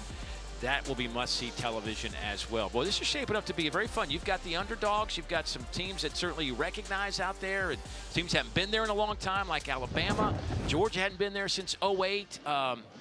It's going to be a fun College World Series this year. Don't forget, we've got that Oklahoma-Kansas game coming up in just a couple of minutes. Final thoughts? This was an incredible atmosphere. I've never been here to Tuscaloosa. The fans, they showed up. We had no idea what it was going to look like today. I thought it was going to be a quiet fan base, but no, they're here. 11 a.m. on a Monday. Alabama, Crimson Tide, they punched their ticket to Omaha. It's going to be a ton of fun to watch. I love the fact that there's 8 new teams in Omaha. We're going to have a new national champion this season. I'm so excited. All right. Can't wait for that to get underway. Still have one more super regional to get through before we can start talking about all those matchups in depth. But right now, Alabama continues to celebrate their 7-2 victory over St. John's, a really good St. John's baseball program under the direction of Mike Hampton. They'll finally get to go back home to Queens after what has been basically a three-week road trip. Meanwhile, the celebration will be going on, I'm sure, the rest of this day and maybe into tomorrow for this Alabama baseball club. First time since 1999 they will make a return trip to the College World Series. A lot of fun. Thanks for all the help from the NCAA and our exceptional ESPN baseball crew, working long hours to bring the pictures and sound to you. We're just a small part of it. So for Devin Travis, the rest of our crew, I'm Dave Neal saying so long from Tuscaloosa, where the Crimson Tide win it 7-2. Time to get you to our studio. Matt Schick and my man, Coach Rooney.